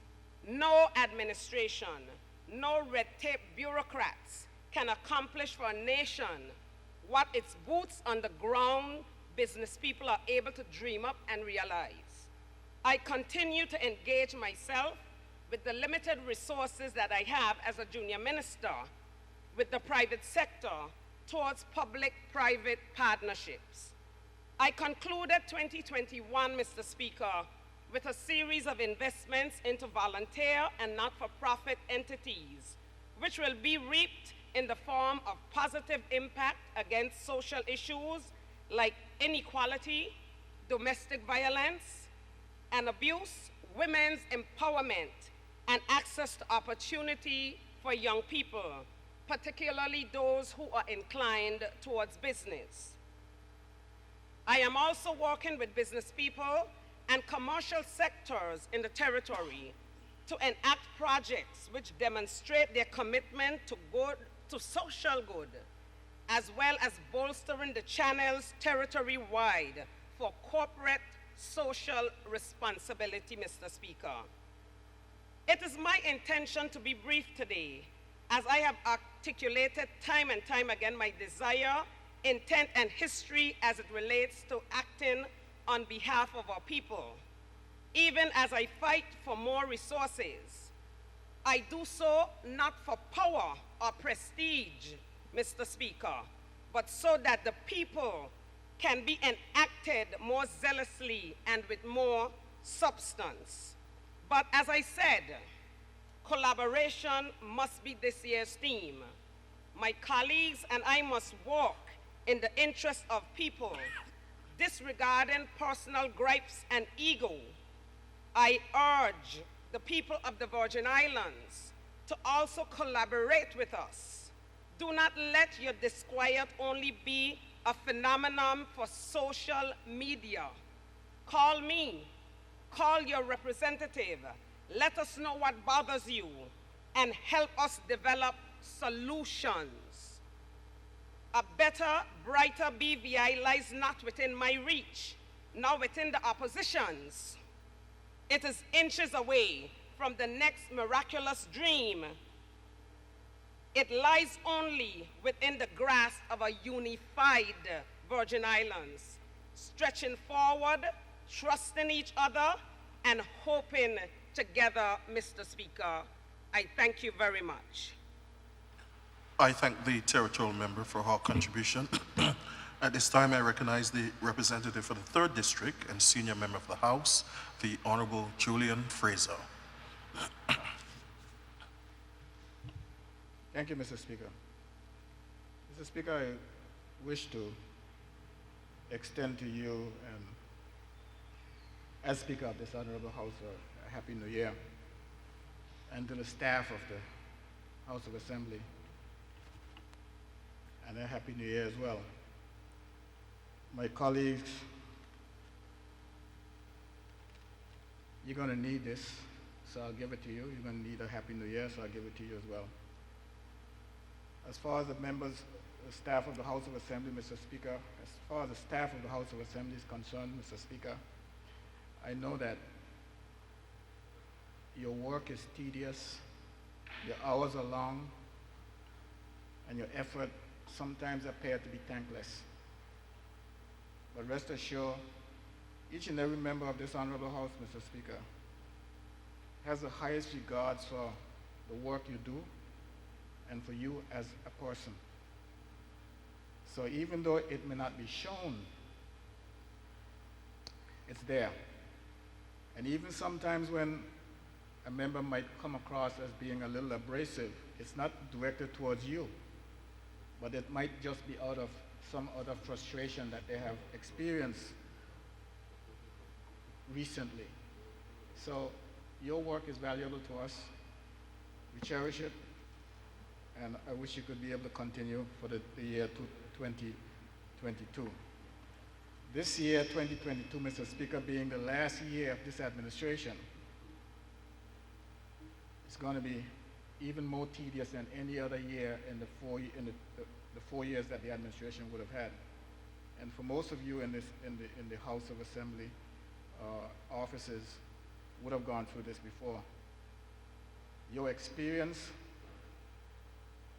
and your guidance at times will be necessary to help the new members through. Mr. Speaker, as for you, I know that you by now would have expected that 2022 being the last year of this administration will be tedious. You could have seen it from the legislative agenda that the speech from the throne offered us today. I don't think that the Attorney General could bear me out on this, but I don't think that there is a single piece of legislation anywhere in draft or sitting in any ministry that hasn't been read out here today.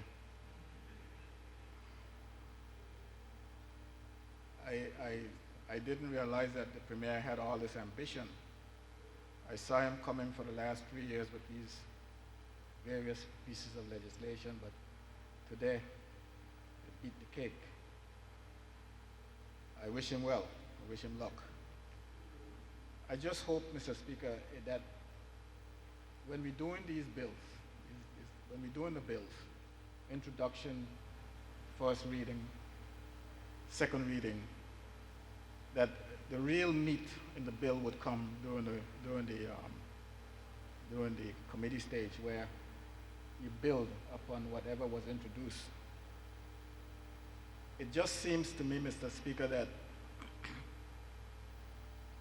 ministers become apprehensive when recommendations are made towards amendments.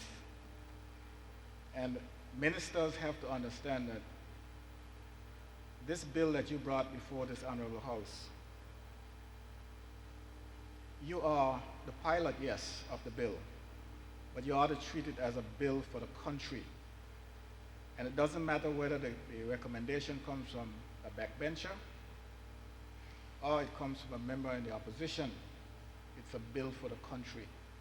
The law becomes a law for the country. And I don't think that I would sit over here and see something that's good in a bill and talk it down just for my own personal aggrandizement.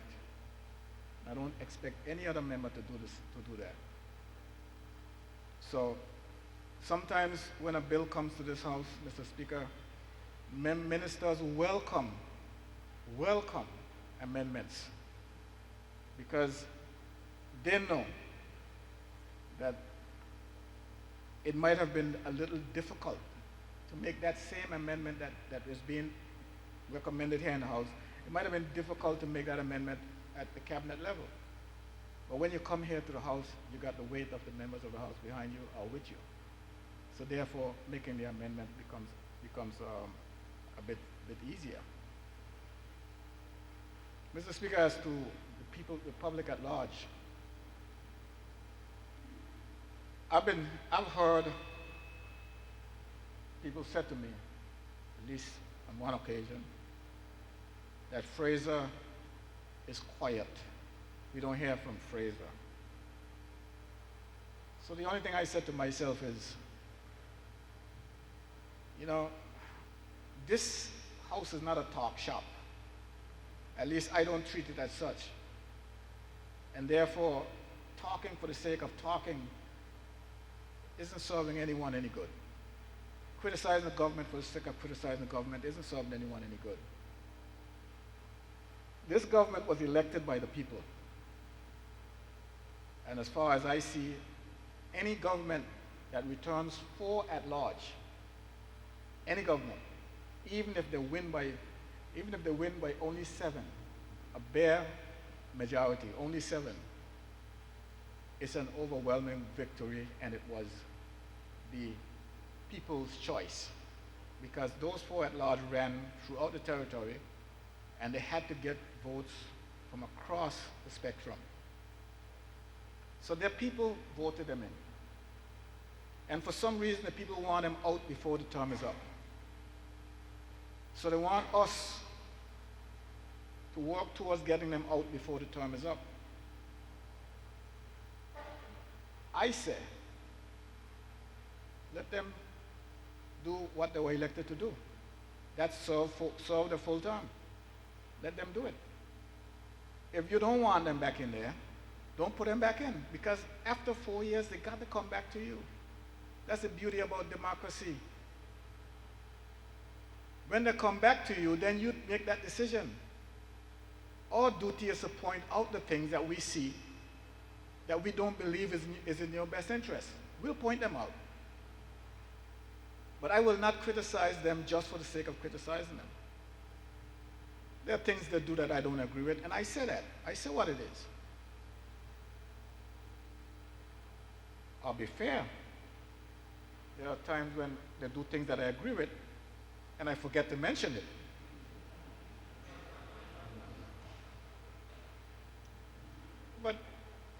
But you know, like I said, you know, talking just for the sake of talking isn't going to get us too far.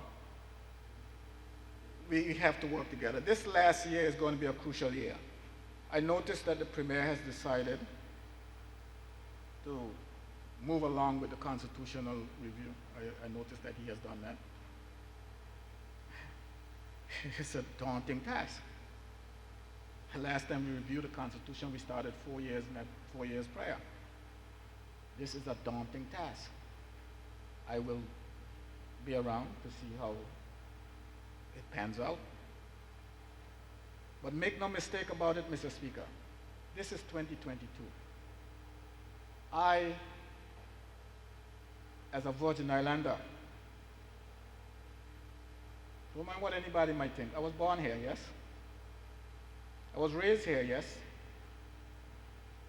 I'm here now, yes? I'm a Virgin Islander. I've spent a lot of years in this territory, Mr. Speaker. I do not want to see the generations, those that are yet unborn, those that have just born, that have just been born, and the ones that are behind me coming.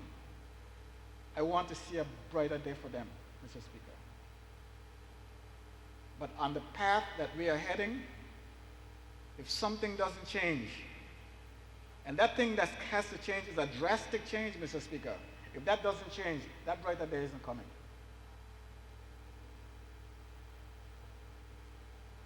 I trust that the government understands changes has to be made in this territory. There are those who don't want to see change. But this country isn't theirs. This country belongs to all of us. And some of us want that change, Mr. Speaker. Enough of us, in my opinion, want that change.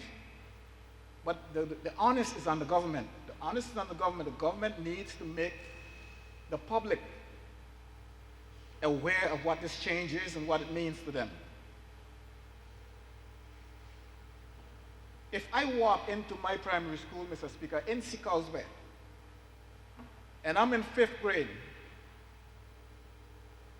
and somebody in that class doesn't know who I am,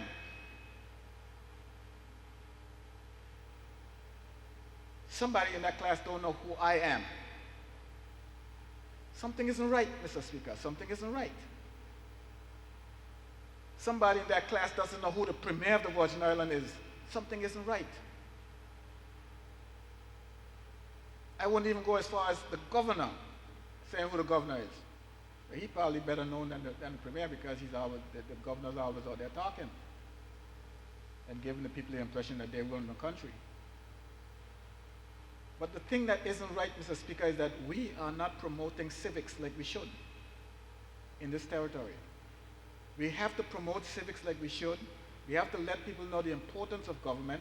We have to let them know what the function of government is. And we have to let them know what their responsibility is as a citizen is to the development of this country. People talk things like this, Mr. Speaker. They talk things like this, and this is to show you how misguided they are.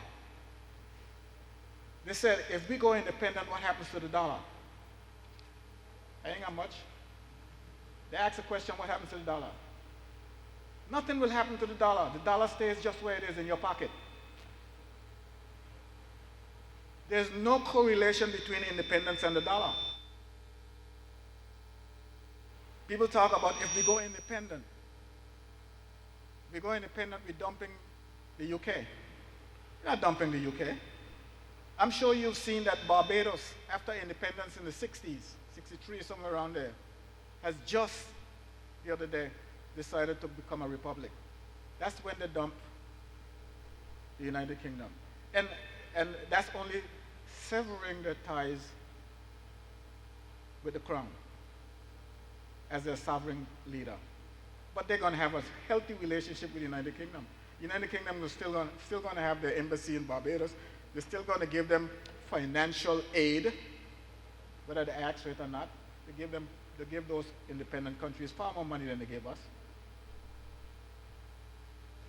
What we are simply looking for, Mr. Speaker, is to be able to call ourselves as individuals, as human beings, truly free.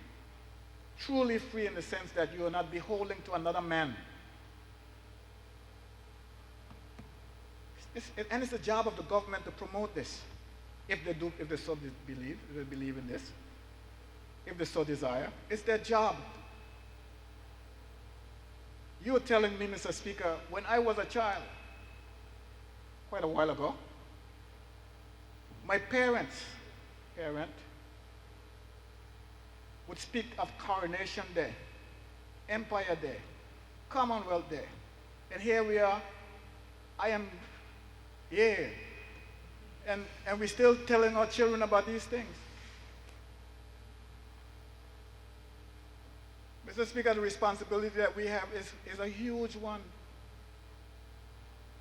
But we tend to decide to just let it slide. We're letting it slide and living life as if it doesn't matter. I was sitting here a while ago, Mr. Speaker, before the speech from the throne came. And the only person I could speak to is the member for the 4th, who's on my right, or the member from the 1st district, who's in front of me. But I didn't say anything. But what I was thinking, Mr. Speaker, I'm looking at this room, and you correct me if I'm wrong, I'm looking at this room, and I look at this desk, and I look at this chair. I look at the faces, and I said, but you know, nothing has changed for the 22 years I've been here. Nothing. Even the furniture is the same. They didn't even find it in themselves to give us some good chairs. The same old chairs, Mr. Speaker. And I'm looking at the member for the 5th district, and I'm saying to myself, and the member for the 2nd, I'm saying to myself, God, are they really going through 22 years and end up like this? But, Mr. Speaker, if you look at it, the trajectory, the answer is yes. Member for the 5th and member for the 2nd, when you all come, like I'm going to meet Ralph and the rest of them, and when they ask me, well, what changed? When you come, and I ask you what has changed, don't lie to me.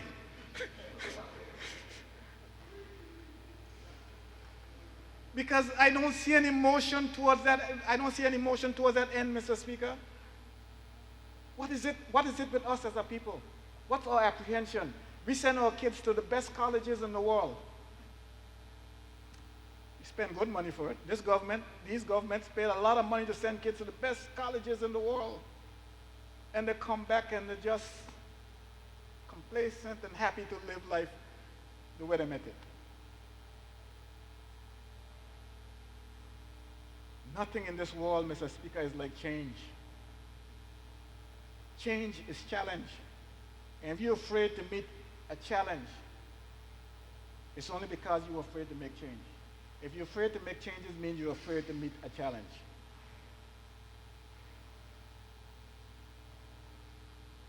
So, Mr. Speaker, starting the year, these are the words that I want to leave with this government. And let the government know that my colleague here from the 4th District and myself, who has put in the time, is prepared to work with you on this. This is a matter that we are passionate about. Those who were before us, some of them were, some weren't. But this is probably this last time, the last best opportunity that you're going to have to make this push, Mr. Speaker. Mr. Speaker, I get it. I understand it. Apprehension is a thing that keeps us where we are. But if we educate people, that apprehension would go away. And they will become allies of ours in this little endeavor of ours. We gotta look at this house. Those people who elected the 13 of us, look at us, including, not including, but plus the Attorney General, and you, Mr. Speaker, and may I dare say, the clerk and the deputy clerk. So that's 15 and 2, 17. 17 of us here. Look at us. What do we have in common? What does the 17 of us have in common? But no, you have a speech from the throne and somebody else have to come up there and give it. Has nothing in common with us. And you're comfortable with this, Mr. Speaker? You're comfortable with this?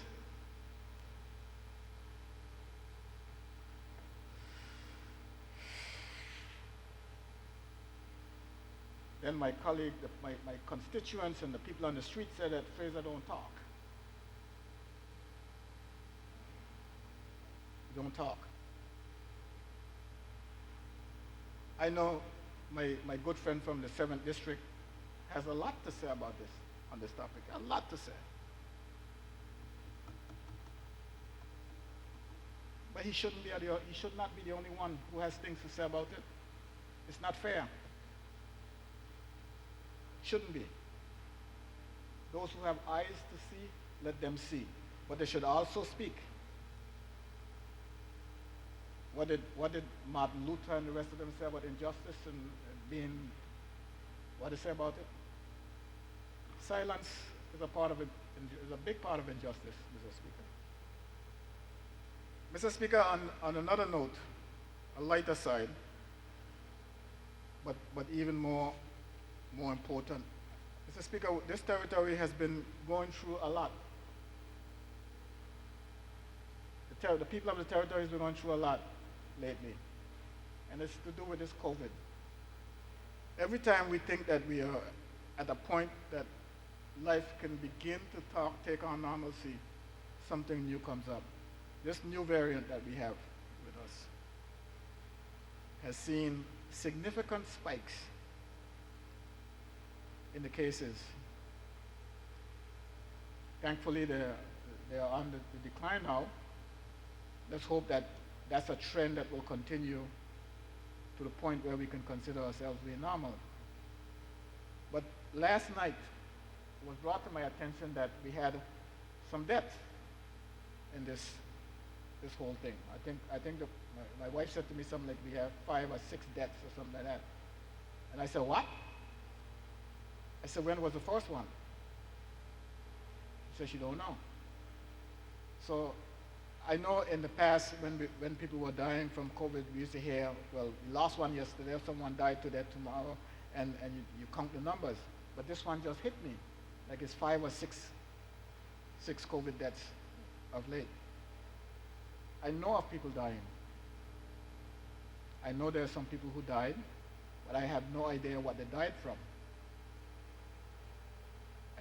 I don't know which persons to attribute their passing to. But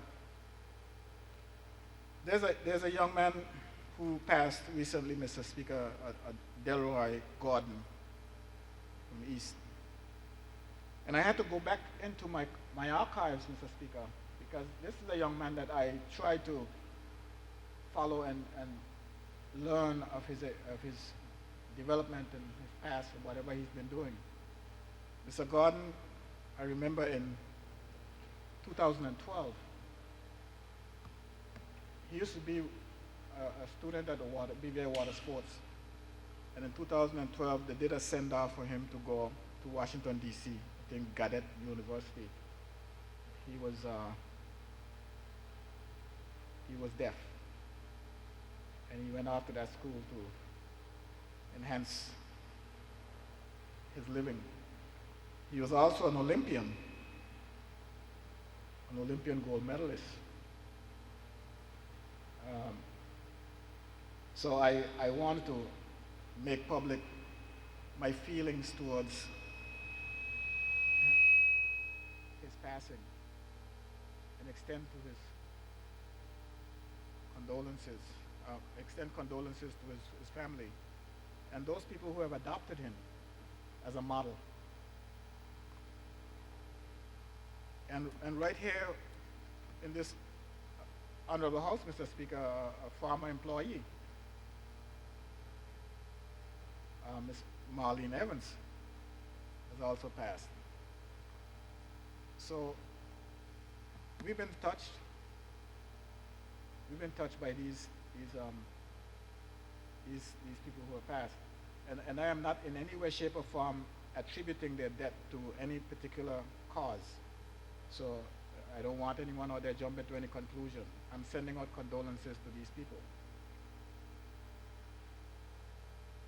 And also in my constituency itself, Mr. Speaker, there were folks who have passed also. So we are not out of the woods. Things are still critical for us. And unity, it could go a long way in bringing relief to those who are aggrieved and those who are in mourning.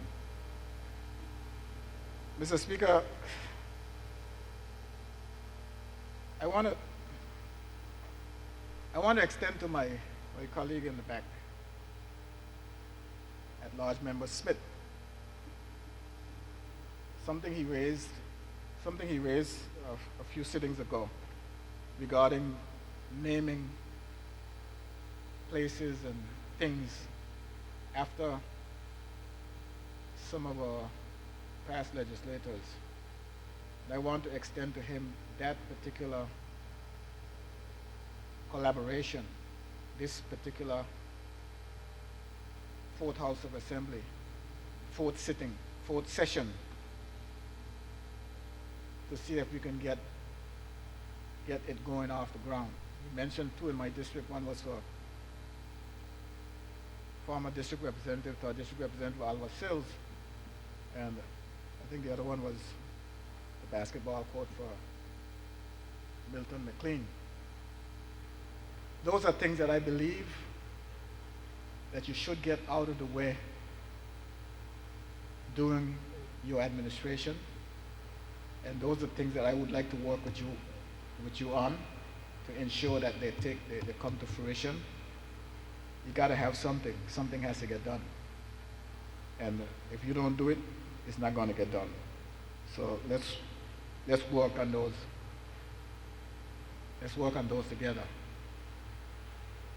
Mr. Speaker, the holidays went, I would say, without any catastrophes, without any events that worth mentioning of note. Anything that was bad. I think that the Premier had an initiative for Christmas, on Christmas Day. I thought it was crazy, but you never know what something will be until you try it. And it did, which was to prepare meals for people on Christmas Day. And as far as I'm concerned, it worked. As far as I'm concerned, it was a success. And I didn't expect it because I thought that, as myself, would like to be at home for Christmas, on Christmas Day. But because of him, I had to come out on Christmas Day. And I noticed I wasn't the only person out there. So there was some merit to that. We also had a cleanup campaign over the holidays. And still, even to now, Mr. Speaker, some things are happening. A much, much needed cleanup. Much, much needed cleanup, Mr. Speaker. You would not imagine how filthy this place is. In my case was. My district is clean now. You could eat food off the street. And I hope that's true for all the districts. But beyond that cleanup, Mr. Speaker, there are some much needed repairs that are needed in the districts.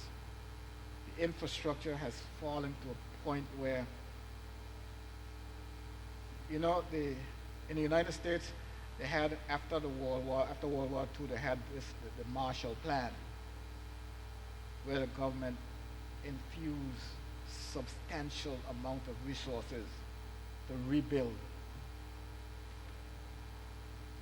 We have to do that. If you look at our roads, get off Drake's Highway and venture into the different neighborhoods. Just do that. And you look at your roads. For persons, a lot of people don't drive, Mr. Speaker. You would not believe it. A lot of people walk. Catch rides, they hitch rides. They have to, what do you call that?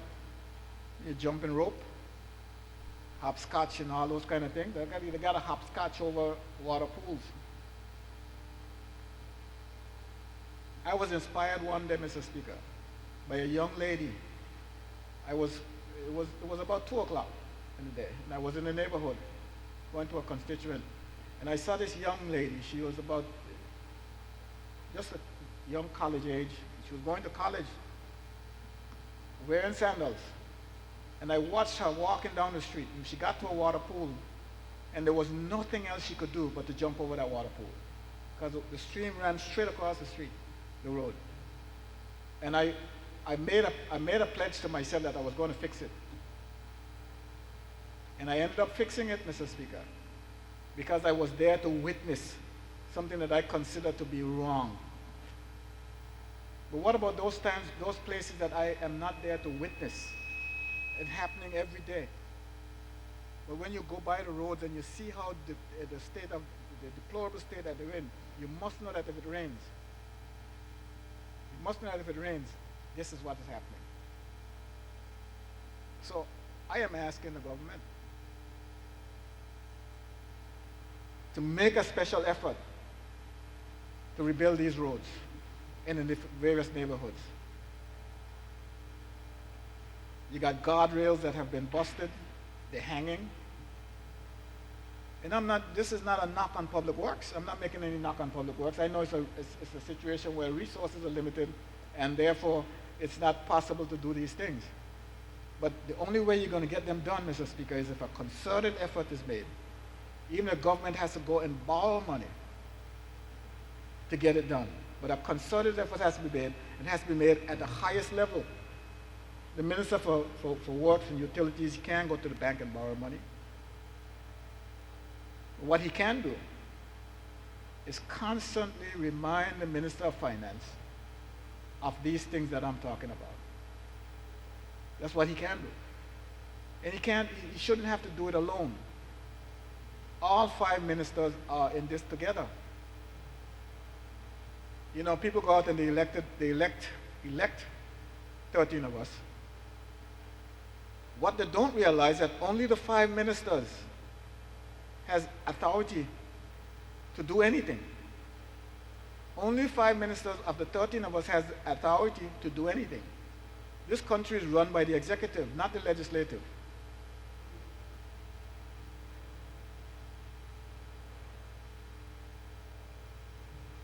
So let's get those kind of things out of the way. Electricity, Mr. Speaker.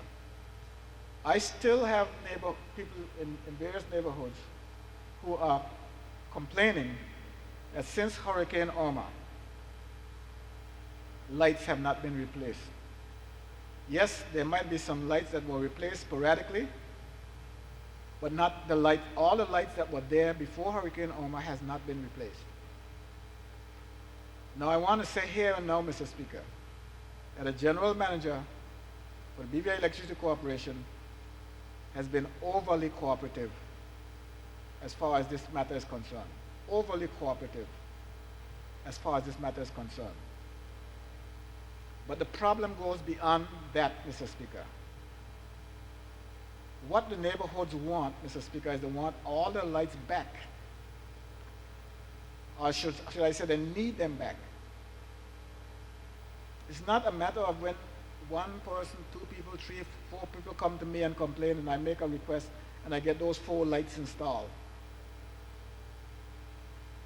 And as soon as you install those 4 lights, you hear the other 5 people talking about, well, when am I going to get mine? So we cannot rely on that method to replace the lights, Mr. Speaker. Because it's only after someone sees someone get theirs replaced that, when I say theirs, I mean the ones in their area replaced, that they start saying, well, when is mine coming? 3 minutes. So I would say, Mr. Speaker, that's not fair, because I really haven't gotten to my points. Those points were for the general public. I have my own points that I want to make. So can I get another half hour? No, sir. I decided on 30 minutes. So what I'd like to see happen as far as the light replacement is concerned is for the ministry and the BVI Electricity Corporation get together and map out the various neighborhoods and replace those lights that were there. It's all the people are asking for, things to make them secure. It's not money they're looking for at this particular point. They're looking for security, to be sure, to be safe. Mr. Speaker, let me just venture into a general area. The Premier has, during the initial stages of the COVID, he has used the Social Security, a facility of Social Security, which was $40 million, to help various aspects of the community, various sectors of the community. It was an infusion of capital to those who have been disenfranchised during the COVID period, $40 million. I am sure that it helped.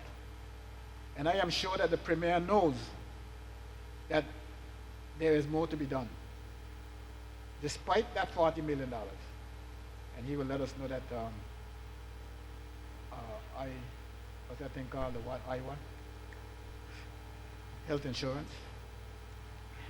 NHI got a chunk of it and all the rest of it. But Mr. Speaker, I would, and I sat here and I listened to the Premier talk about the relaxation on stamp duty, and the revenues that would have been generated was a little in excess of $5 million. Okay? purchasers of land belongers who are purchasing land have got a tax holiday of $5 million plus. Here's one for you, Mr. Premier. And the member for the 2nd District was going in that direction, but he didn't go as far as I would like to see it go.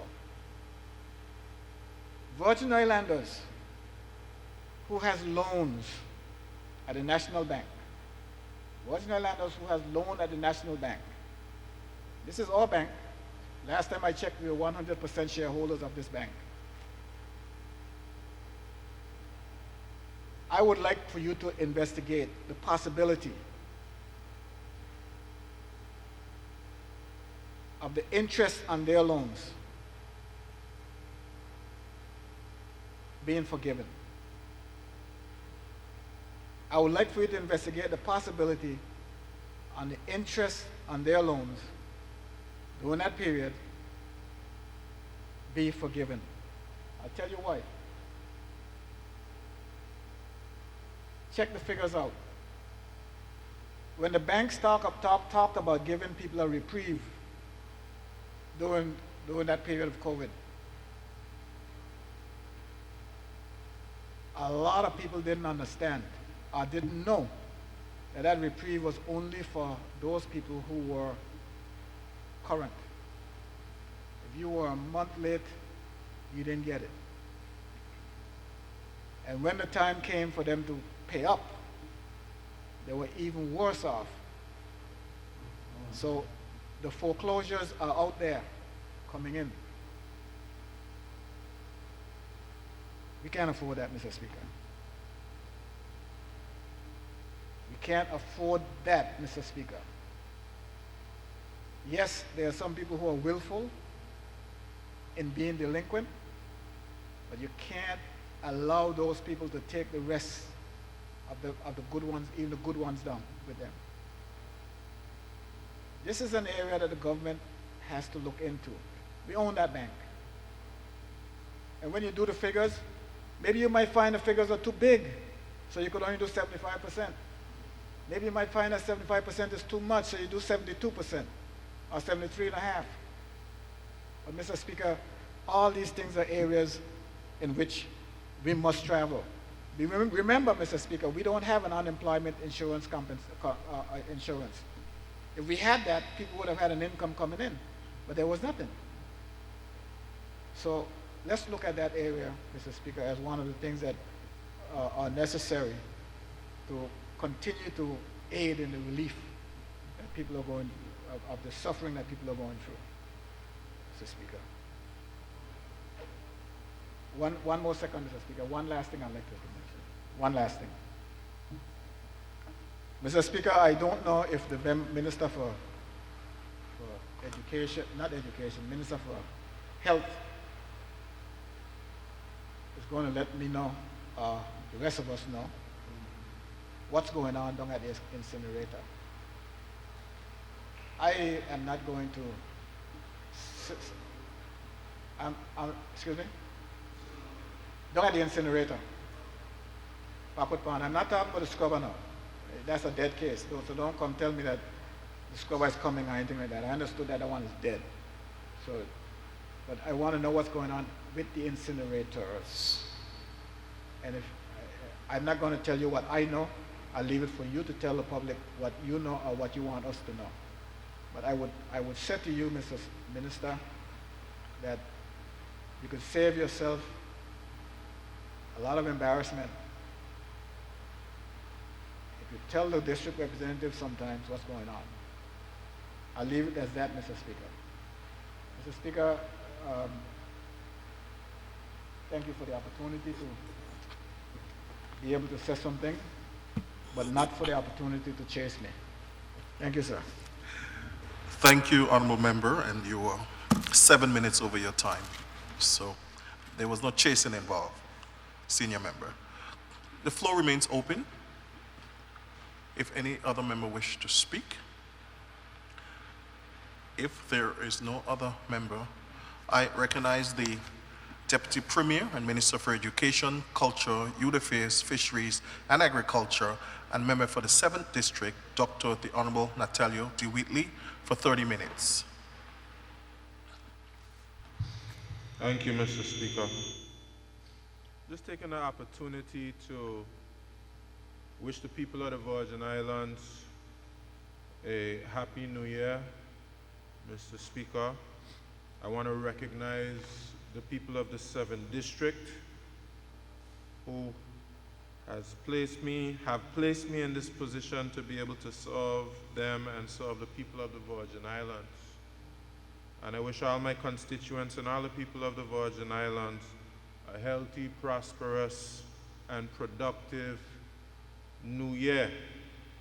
I also want to recognize the persons, Mr. Speaker, who called, who checked on me, who sent well wishes as I did contract COVID-19. And so many of our persons in our communities have contracted COVID-19, especially during this latest spike, and the spike that we had previously around July. And I want to say to the people of the Virgin Islands, do not get weary in well-doing. This pandemic has been something which is extremely difficult on families who have lost loved ones, and I send sincere condolences to all of those families who have lost loved ones to COVID-19 and who have lost loved ones to other illnesses. And even if a family member did not die because of COVID-19, we know we can't have the gatherings, the funerals as we usually do. We can't console each other, hug each other, and things like that. So my thoughts, our prayers are with the people of the Virgin Islands. COVID-19 has also affected various institutions. It's affected the healthcare system, it's affected the schools, it's affected businesses. But we are weathering the storm, Mr. Speaker, and we are continuing to push forward.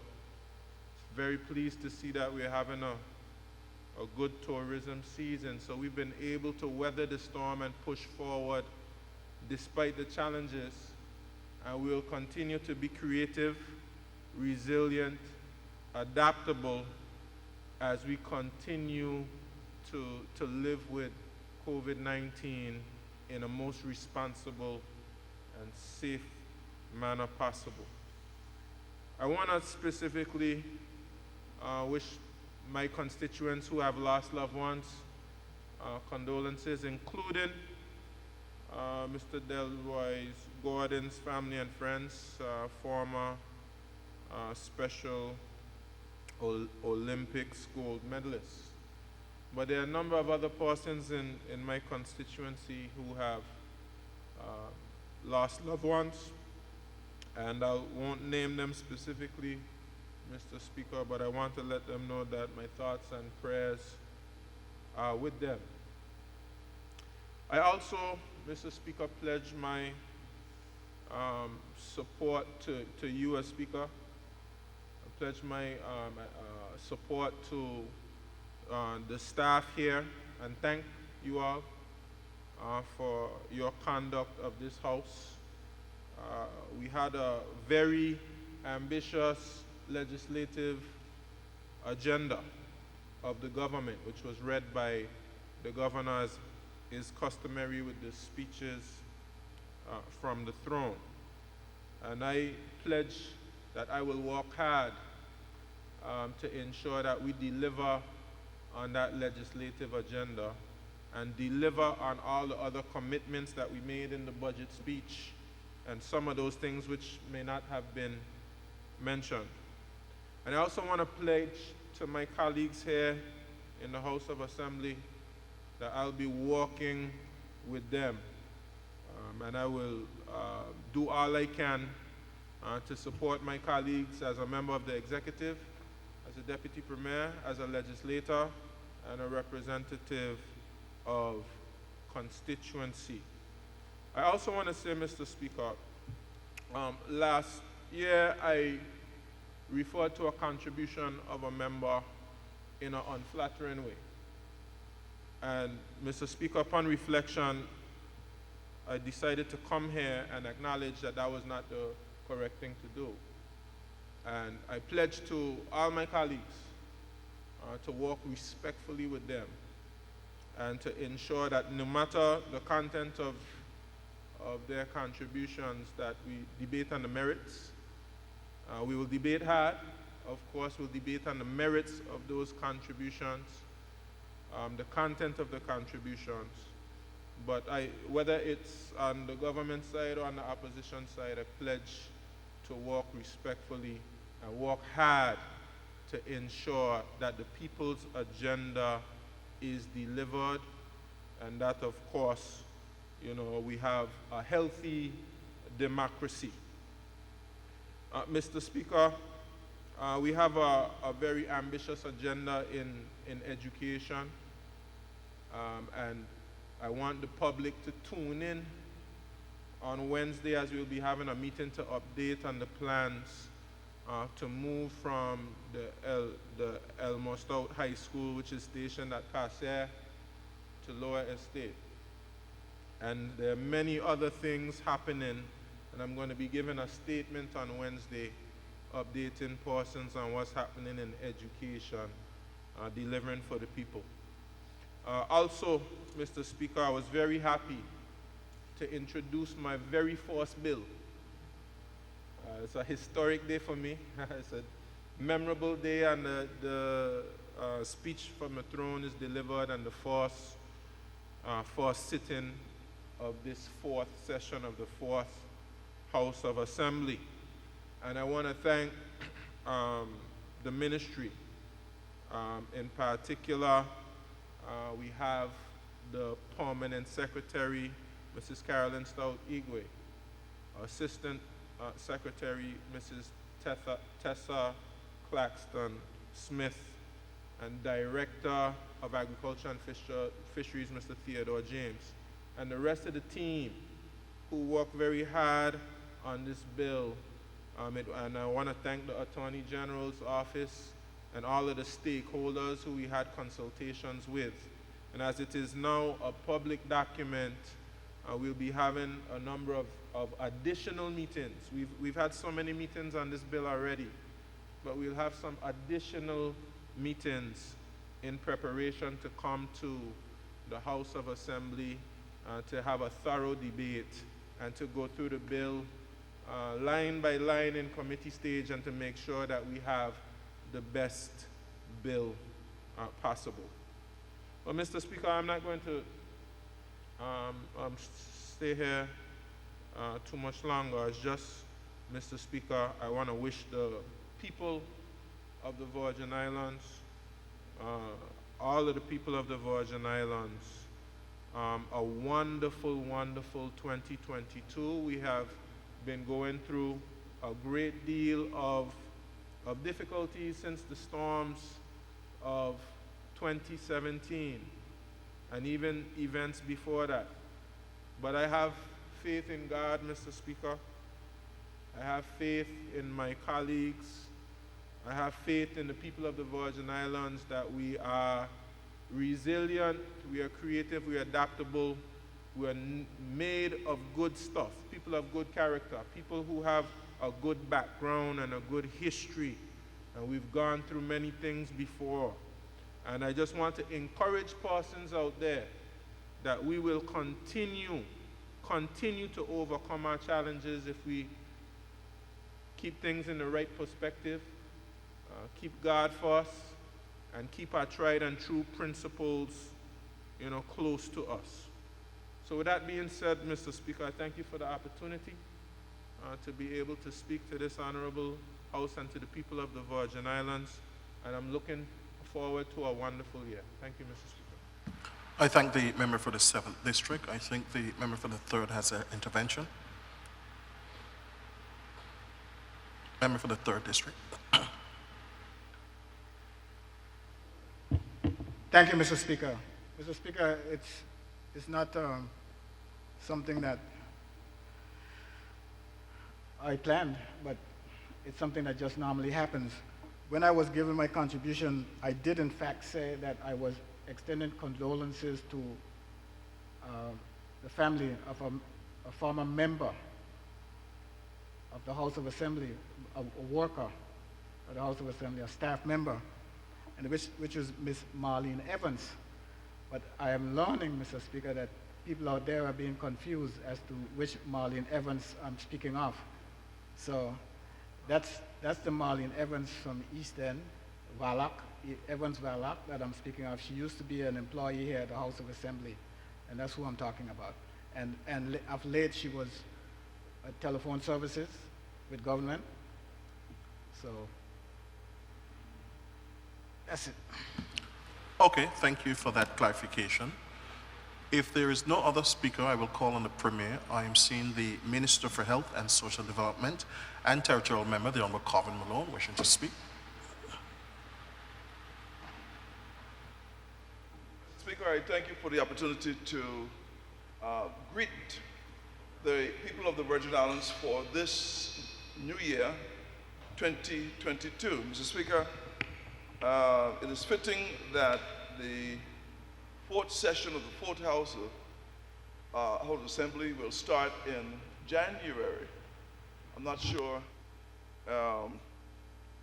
at which other time you actually assume a January start. Those who have been here for 22 years can tell me, but this is fitting that it is here in January. January 17th is also the date of a gentleman I revered and my hero, Randolph Mose Malone, and of blessed memory. And in fact, I have two brothers born in January, the marriage of my parents in January, birthday of my dad in January, lots of activities. So fitting that January is one of the second most important month, of course, to June. Mr. Speaker, we have started what will be the penultimate year term of this particular administration, because election, unlike what others have called for, should be in 2023. Mr. Speaker, I have come to appreciate that seeing the many challenges that we've had in our now 35 months, going on 36 come February, in our 35 months, the challenges have been tremendous. And I've come to appreciate the fact that, you know, you almost have to choose happiness as an option. You have to choose happiness. There are too many folks walk around seeking ways to be mad, to be sad, and not to be glad. Mr. Speaker, happiness is a choice. In the ministry of which I was afforded, Mr. Speaker, the fact is that there are many challenges that you have. I sit here and you see me on my phone because there are other patients that are checking in. I'm getting reports of the hospitals. I'm getting reports of recoveries. I'm getting reports of challenges at the prison. I'm getting reports of challenges at the incinerator at Pocket Pond. The open burning that takes place, spontaneous combustion is the new buzzword for Pocket Pond and for Virgin Gorda. But open burning by everybody, nuisance smoke for those who have to live with it. So it's difficult at times to choose happiness when all of these challenges surround you. We got into administration and we were faced with a loan guarantee, and this is a subject that folks always say, well, why do you bring it up again? Because it hasn't been resolved. So we're faced with the loan guarantee, While others might say, take the money, spend the money, there are some challenges to that. But we continue to work that, and we almost had to put that on the back burner. On the back burner, as COVID-19 from March 12th to March 15th was declared a global pandemic. We were moving towards what we thought was full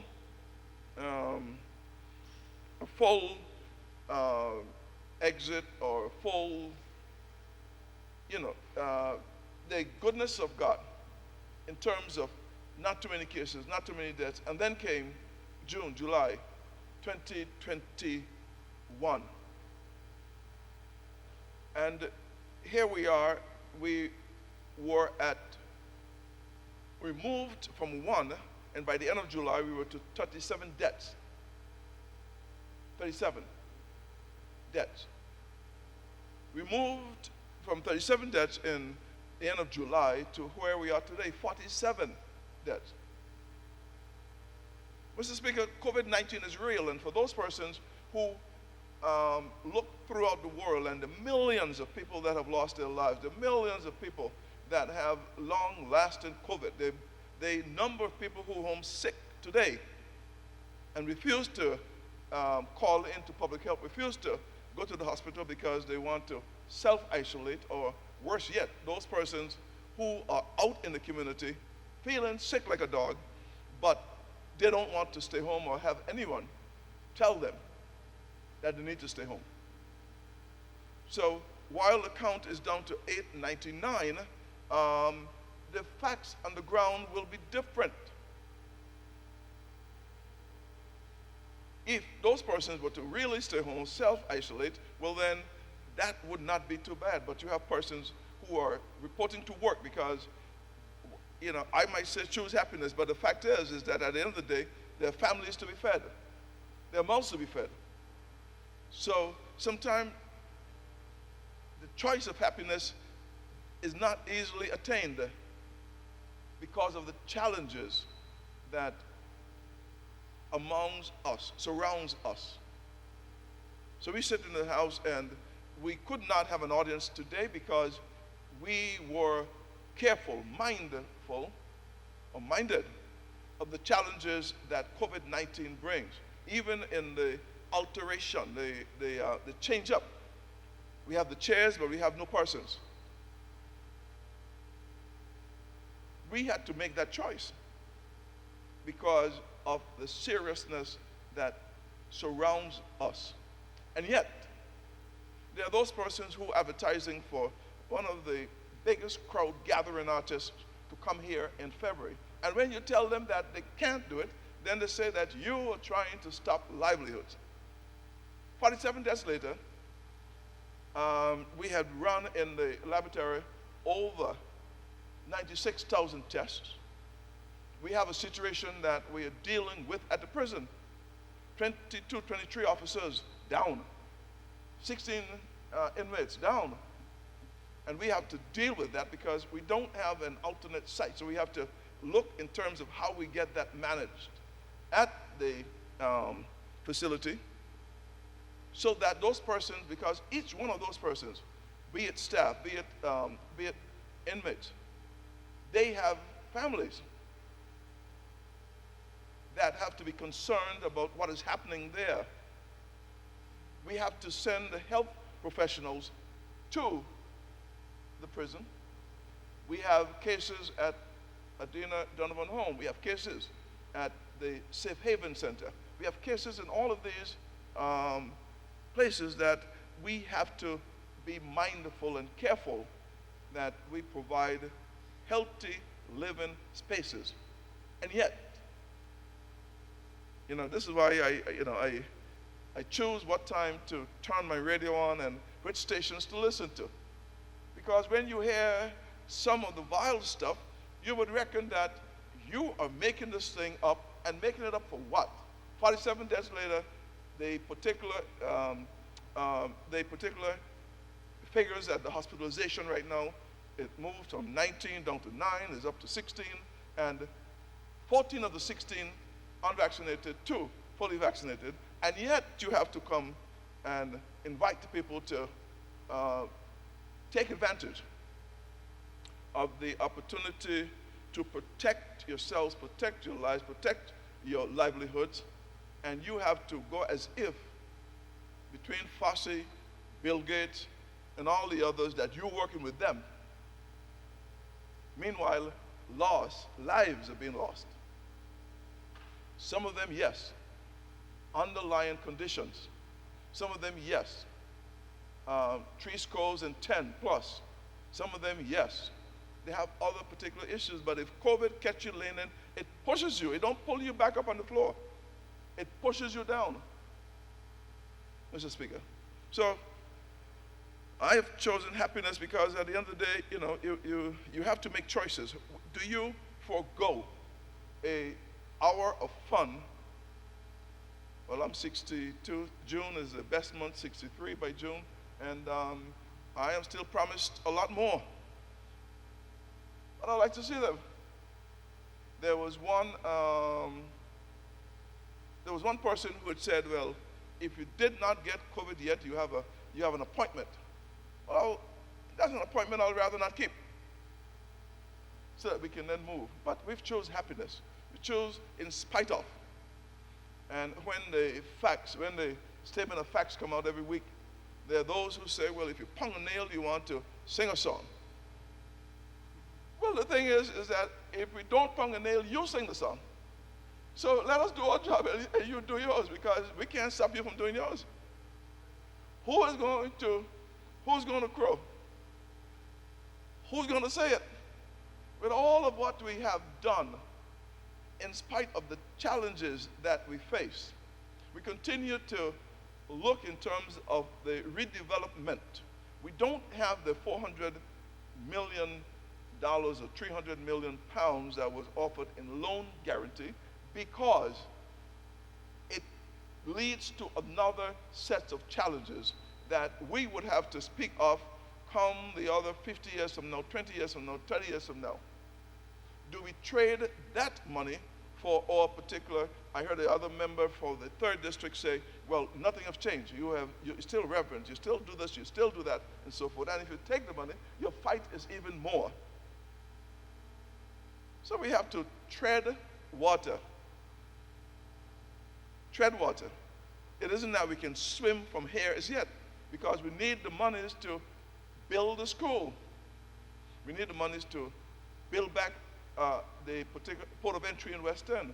We need the monies to make sure that the hospital continue to grow. And we have a health services authority that are faced with challenges. The nurses, the medical professional persons down there. At one time, we were up to 120 persons that could not report to work. So we had to alter the schedules in Easton and in Longlook and in North Sung. I had to call them and tell them, well, look, pull them from wherever you have to pull them from and get them open, because these are the areas in the East, largest population, and you can't have all 3 of them closed. You have to do something. So they say, well, Minister, we have the vaccines, we have the testings, we have the particular sites, we have 120 persons down. I said, okay, but 1 hour, 2 hours, 3 hours, but 0 hours is not acceptable. And they rise to the occasion. And if persons don't see it open for the particular time, the honorable leader of opposition called me. He said, well, look, this is not about politics here. I know that you would never deliberately see it closed. We must work together. So I'm not going to, quote unquote, exploit that particular situation, because I'm aware of what is going on. So we will work together and making sure that whatever you need, you would be able to get this done. So this is the kind of spirit of cooperation of which we're talking, because this is a global situation. This is global. There's nothing on this that we have caused on ourselves. And I know I have 20 more minutes, but I wouldn't use all of it. Mr. Speaker, the fact is that for each of the departments, for the workers, even in the ministry itself, people are laden down. There's not a department in government that hasn't been touched with the onslaught of this virus. Almost not a company, I've said it before, not a household that haven't been touched in one way or the other by this coronavirus. And it will continue. There are other strains that will come, other variants that will come, Mr. Speaker. And we have to continue to work together, to fight this together, to make sure that we get this done. But there are other important, because I've said, from in March 2020, I've said, when we do a good job in making sure that we don't have this mountain of deaths, mountain of hospitalization, we will be faced with the fact that when it's all over, when it's all said, when it's all done, people will still come to you and tell you that you did nothing. You didn't cut the bush, you didn't move the pan, you didn't plug a hole, you didn't fix the playground, you did not do all of these other stuff, and we have divested, we have moved away $70 million to fight this. And yet they will say, you did nothing. What did you do? I will choose happiness, Mr. Speaker, because if you think about all of this, you will not leave your house in the morning. And I have been elected to serve the people all the time. So I will continue to use my sister island and project visitation Fridays. I've asked the Premier to please don't schedule me for Fridays because I want to move around. I want to see the poultry farm in the east, and the honorable member for the 7th Minister for Agriculture. He can be pleased. He can shout it on the rooftop. Food security is important. Development of food is important, and here it is, because nobody is going to shout it for him. If he don't shout it, well, he's going to be in trouble, and he put me in trouble. He has a pantry program there that I think that every district should emulate because it's there. I give him some donations. I told him, well, make sure that the people know. I ain't see it yet, but I'll have to go and crow on that one myself then. Honorable Member Shireen Flaxshar, she got some donations together with some other people in Virgin Gorda, Mr. Nice Guy, and they have made a donation to the prison because they see a need, and the masks and the thermometers and so forth have been donated. She posted and I have shared it. Thank you very much. We are working together. The Honorable Premier, he is taking all kind of blows whenever people call for help. He's find ways in which he could seek to help, and when he helped, then between the COI and all of the other budget cops come, and then he get himself that he have to answer questions. The public officers are afraid to do their work unless it is checked, and checked again. But yes, you have to be accountable. You have to be transparent. You have to make sure that you have all of the measures of good governance in while you produce and you perform and you provide for the people of the Virgin Islands. That's what you're here for. Families are affected. My family. Folks want to know when do you sleep? My wife is asking the same question. When do you sleep? The Attorney General Chambers, they're up all late at night. I'm asking them at 2 and 3 o'clock in the morning, when am I going to get the order so I can sign it? They're working. Families are affected. The clerk, she is getting the last minute bill, and she has to rush it and bring it through to the house. My poor stenographer friend over here, her fingers, every now and again she look at the speaker and say, well, give me 5 minutes. When do you sleep? When Brother Cox say here that we're going to be here until 9 o'clock tonight, he said, not again. This is 2022. We're going through this again? When do you sleep? So, Mr. Speaker, all of this it's an all-in game. It's an all-in task. is an all-in commitment to the cause. We have to do this so that we can then get this done. We have the best team for these times, right here, right now. And I'm saying, for 2022, we have to still, in spite of it all, we have to choose happiness. We have to choose to be happy. It doesn't come automatically. We have to choose it because there are so many reasons to be mad, to be sad, not to be glad. But we have to choose it as a matter of choice. And Mr. Speaker, I know you have chosen happiness in spite of all of the challenges you've faced and will face. And at the end of the day, when do you sleep? I thank you very much, Mr. Speaker, for these few minutes, and I see the rest of my time. I thank the territorial member for his contribution. Honorable members, it appears that other members are indicating to me they wish to speak. So if that's the case, we're going to have to take a break for lunch and return. So I don't know if those additional members wishing to speak will wish to surrender. If not, I'm not one to stop any member from speaking in this honorable chambers. But if that's the case that other members who have indicated to me, then we'll break for lunch, an hour, and then we'll come back and continue on the other business.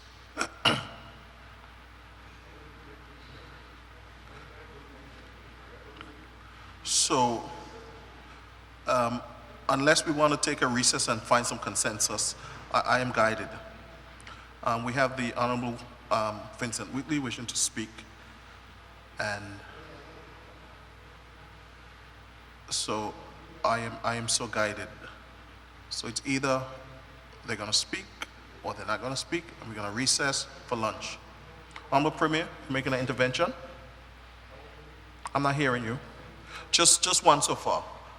The member for the 9th District.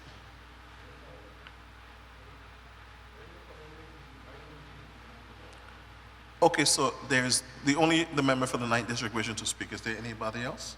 Okay, so we'll do the member for the 9th, then the Premier will wrap up, and then we'll adjourn the House.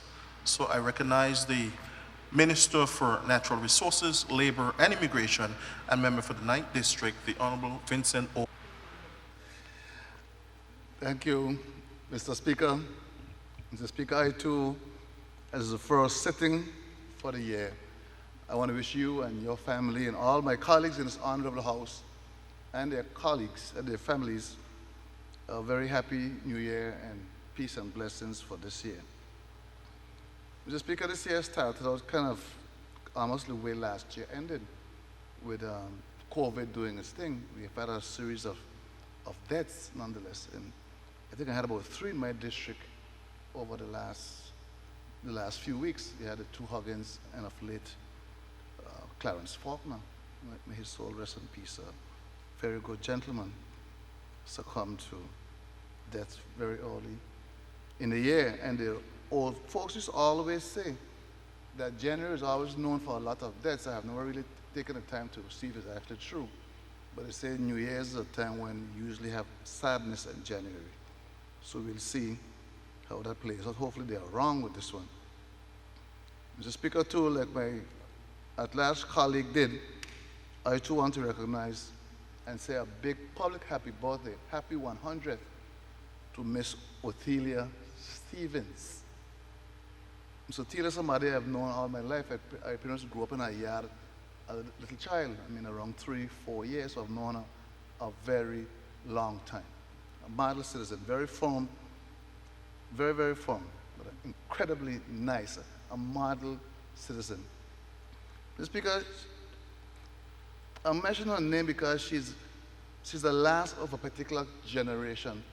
And this goes back many, many years when the Valley and the Eastern had a very strong connection, because she is originally from East End. So the 8th and the 9th Honorable Pen, we go way back. It didn't just start now, having great relationships. And she was one of, I think, around 5 persons around that time who came from mainly East and also from Rotown. It was her. She married Mr. Conrad Stevens, which was Miss Ilva. I think she was Thomas before, but she married Mr. Walters, Edgar Walters, Then we had, I think her name was Miss Dina. She married Gerald Walters. All those three for sure I knew came from East End. And then we had Miss Flax, Ida Flax. I think she was from Rotown. She married Mr. Melvin Flax. And the popular nurse Iris O'Neill, I think she was also from Rotown. And she married Alan O'Neill. But of all those ladies there who made that trek to find real good gentlemen, she's the last of them. And I think she's the only one to have made this significant milestone of 100 years. And I'm really pleased to see the family. You really rally around her and really support her. Memory is still good, little aches and pains in her knees, but can still chat up, still remembers persons by their names at 100. Mr. Speaker, I see you struggle a lot of times with the members in here, and you're a young man. At her age, she still remembers people. It's always a pleasure sitting and chatting with her just to test her memory. Never failed a test. There's a little ceremony, virtual ceremony, Minister of Health this afternoon for her in keeping with your COVID protocols. Mr. Speaker, there are also other historical connections, but I wouldn't really get into those at this point in time, like between North Sound and West End, Enegada and Salt Island, and East End and South Island, and so forth. They all have some very interesting historical connections that are worth researching, but that's for another time. Mr. Speaker, this year, we've had a very challenging 3 years, and we've managed to, I would say, almost come to grips with COVID now. We kind of started to come to grips. The little spikes continue to shake us up. That's a little reminder. But for the most part, I think the world is moving on. And I have said it before, there'll be no pre-911 travel, and there'll be no pre-COVID walk and travel. The whole world is in a transition. It's a very serious transition. It's one equivalent to going from horse and buggy into automobiles. It's equivalent to going from landlines to cell phones. Only a few will stick to the old thing because of nostalgia. So trying to fight this transition that we're in now with COVID, I think is a futile attempt. And I'm happy to see those companies who are accepting that this is the reality now and are seeking ways and means to function in a post-COVID era. That means bringing more things online, bringing more things into the modern way of doing things.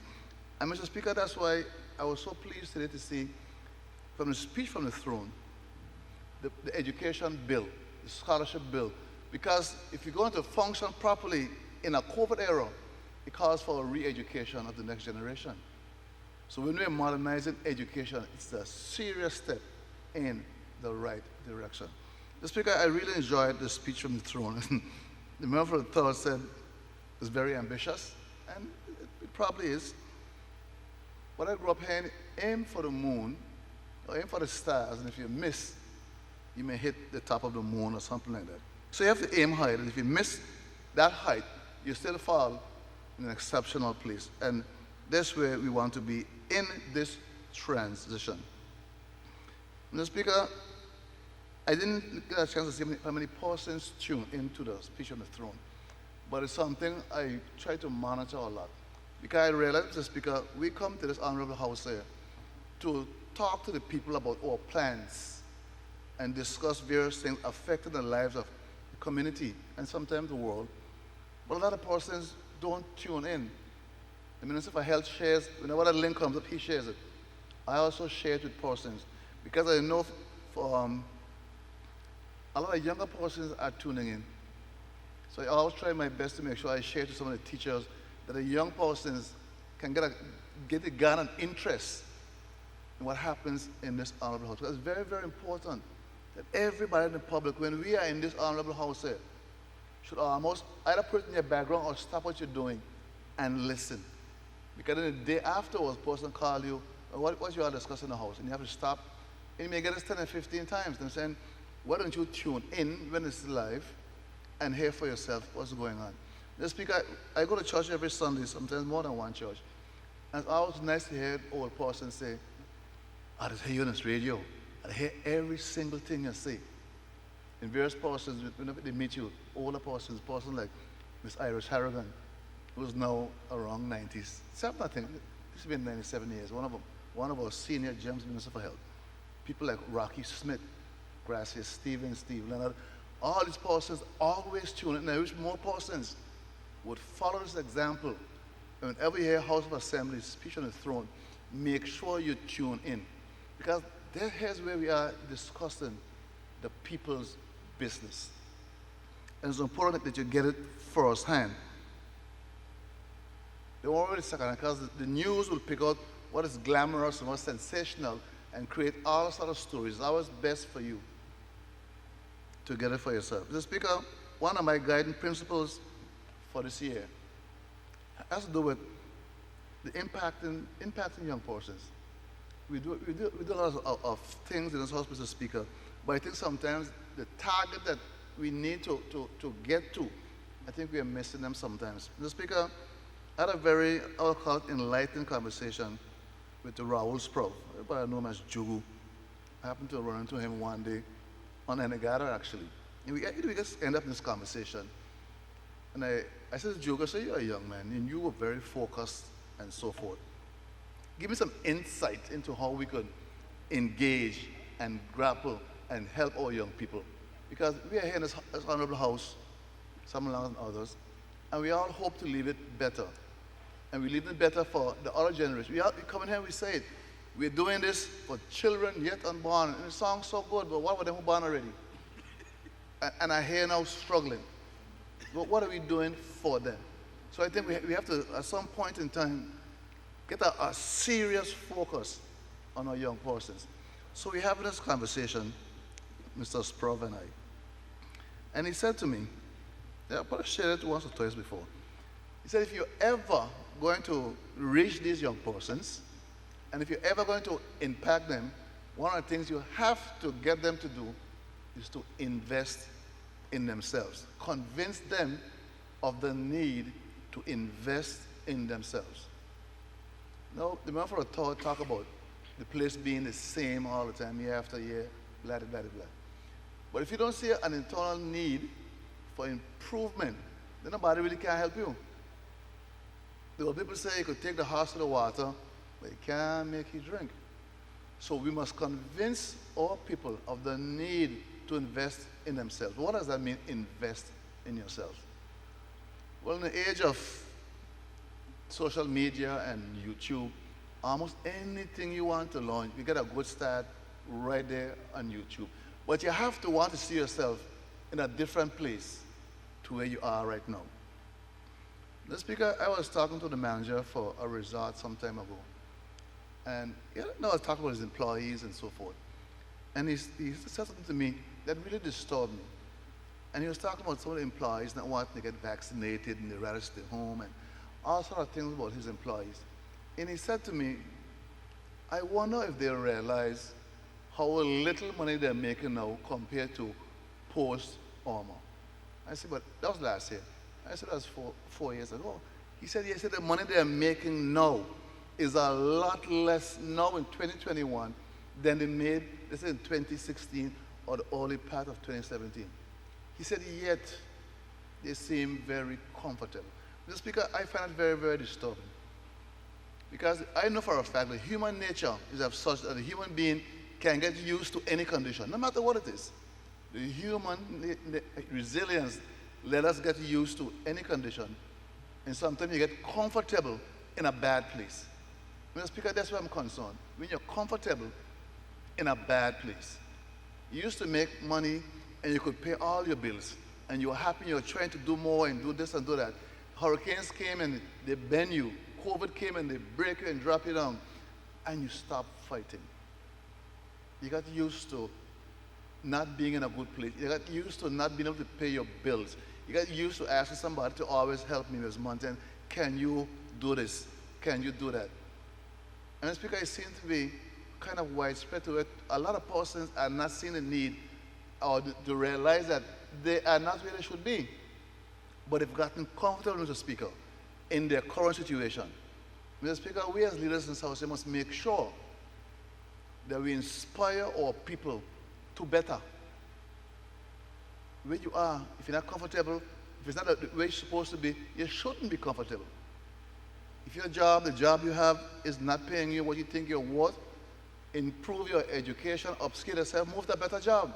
You shouldn't feel complacent in a situation that you yourself are personally not comfortable with. Mr. Speaker, I'm going to ask all members here to make sure that when we speak in this Honorable House, we speak hope into our people's lives. Every single one, from the children in school to the adults struggling, those working 3 and 4 jobs just to pay bills, or those who just stop working altogether because they can ask the minister for a little dollar now and again. Gotten comfortable, Mr. Speaker, in a bad place. And I'm telling everyone, as we start this new year in January, make it your goal to improve yourself. I'm not saying by how much, because the amount isn't important. In this case, it's the direction of your life. Some may creep, some may step, some may jump. But make sure you get yourself in this 2022, the year of transition. We're going into a whole different paradigm shift right now. Don't fight it. It's too big for you to fight. You fight in the very universe. It's too big. Get to the program. Invest in yourselves. Go on into whatever it is, whatever your passion is, whatever your skills are that you need to either improve your skill or learn new skills. Make yourself more marketable. 2022 is that time for that. The only way we can help you is if you are willing to accept the help. And we are all committed here to working for our people. That's why we're here. We're not here for our own benefit. We're here primarily for the people of this country. That they could say, I could see a government really working for us. They're reaching out to make our lives a little better. It's a challenging time all over the world. You see it all over the world. Countries closing down, businesses closing down. Biden up there fighting COVID and the variants and this and that. We have to learn to live and work with COVID, Mr. Speaker. Mr. Speaker, with those few words there, I will take my seat, because you really are looking a bit hungry. So I will take my seat, Mr. Speaker. Thank you. I thank the honourable member for the 9th District. The member for the 4th, are you indicating you wish to speak? Okay, put on your mic. I recognize the Honourable Mark Vanterpool for a point of information.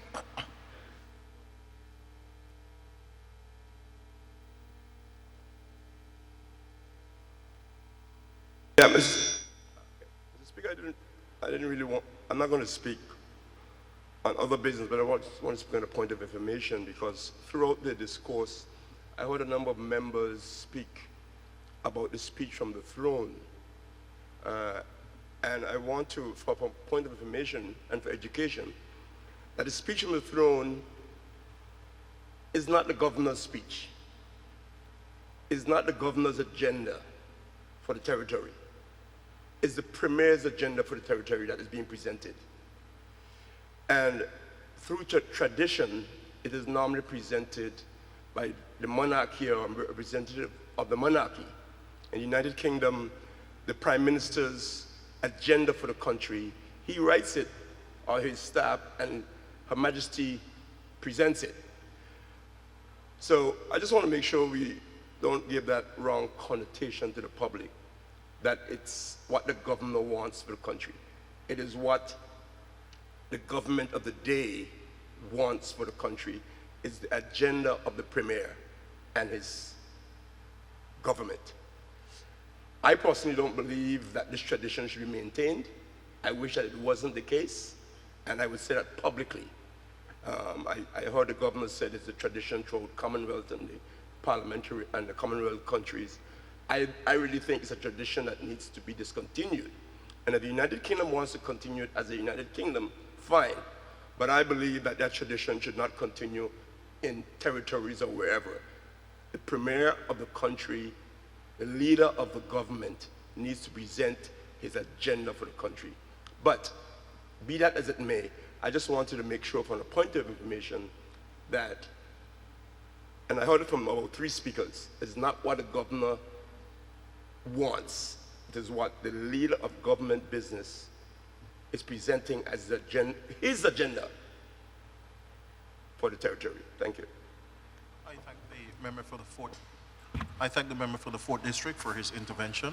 And finally, I call on the Honorable Premier and Minister of Finance and member for the 1st District, the Honorable Andrew A. Foy, to wrap up. Yes. Within 30 minutes. I was just asking if you're sure that I could speak. Mr. Speaker, definitely I don't need 30 minutes. I want to just rise to thank all my colleagues, especially during the holiday season, from all the ministers. When I say so, I mean all of us, because we're ministers of our districts and our people overall, but all 13 of us for coming together in one accord to bring to life something by putting away political barriers with the Christmas cultural fiesta and extravaganza in East District. I was able to speak to all district representatives and even the at-large with the cleanup and also with the making sure that we entice people to come and try our cuisines. And I must say that when I called the leader of opposition on it, he was very supportive. And honorable member for the 3rd said that he thought it was a crazy idea, but when it got going, he realized it was a good idea. But I get so many calls from persons telling me that it was good that it happened because it helped them and their family in a lot of ways. And because people are hurting from Irma to now, in adding on COVID definitely has not helped in this. For us, we even have more to deal with than the rest of the world because we had Irma Maria, then we had, before that we had the floods, then Irma, then Maria, and then the whole worldwide pandemic of COVID-19. But one thing I like about being a Virgin Islander is that we have a spirit of perseverance. And I know right now we seem to be living in a season that's frustrating and easy to complain about anything. And sometimes when you wake up and you see some of the comments in different mediums, whether it be social media or other ways, it seems to me that sometimes some people just wake up not thankful, but trying to see what next I can complain about. Don't get me wrong, constructive criticism is needed. But you have to choose to be happy in life. You have to choose to say, well, all right, with all the trials and tribulations of life, I'm going to make the best of it. And I have one motto that I've given to my children, my wife, my family, to my elected members and myself, and I honestly am using it and sticking to it. Despite the trials and tribulations, this year is either one or two things could happen. It's either you're going to make sure that you get results, or you're going to be settled and satisfied with excuses. You can't have both. It's either going to be results or excuses. I'm choosing results. And I'm choosing to be happy while getting the results. Sometimes when I say things as Premier, they say, oh, once he speaks, he's trying to make you feel happy. I don't speak to make people feel happy. I speak because my natural nature, especially as I get older, is to recognize that somebody like me who have been shot and given a second chance in life, understand the need to always speak hope in every situation where anyone sees or feels a sense of hopelessness. It's very important to me as an individual, not as a Premier only, but as an individual. So when people see the economy going down, I don't see that. I see a challenge for us to get it turned around. When people saw that the economy was going and marine businesses were going, and remember we were told they're eating our lunch and it's gone forever, I said no, stick to our plan, and when we reopen, we will see it start to blossom. And I'm thankful for how it has blossomed, and we have plenty more to do. But today is not a day for all of that. I just want to tell the people of the Virgin Islands, If you want to see how productive your 24 hours is, get a pen and paper and watch each hour of your life, recap it to the end of the day, and see how many hours you use complaining, see how many hours you use being not productive, and match it to how many hours you have been productive. This has nothing to do with your political affiliation. Just as a person, Honorable Vanderpool, you didn't get where you are complaining. You get where you are walking.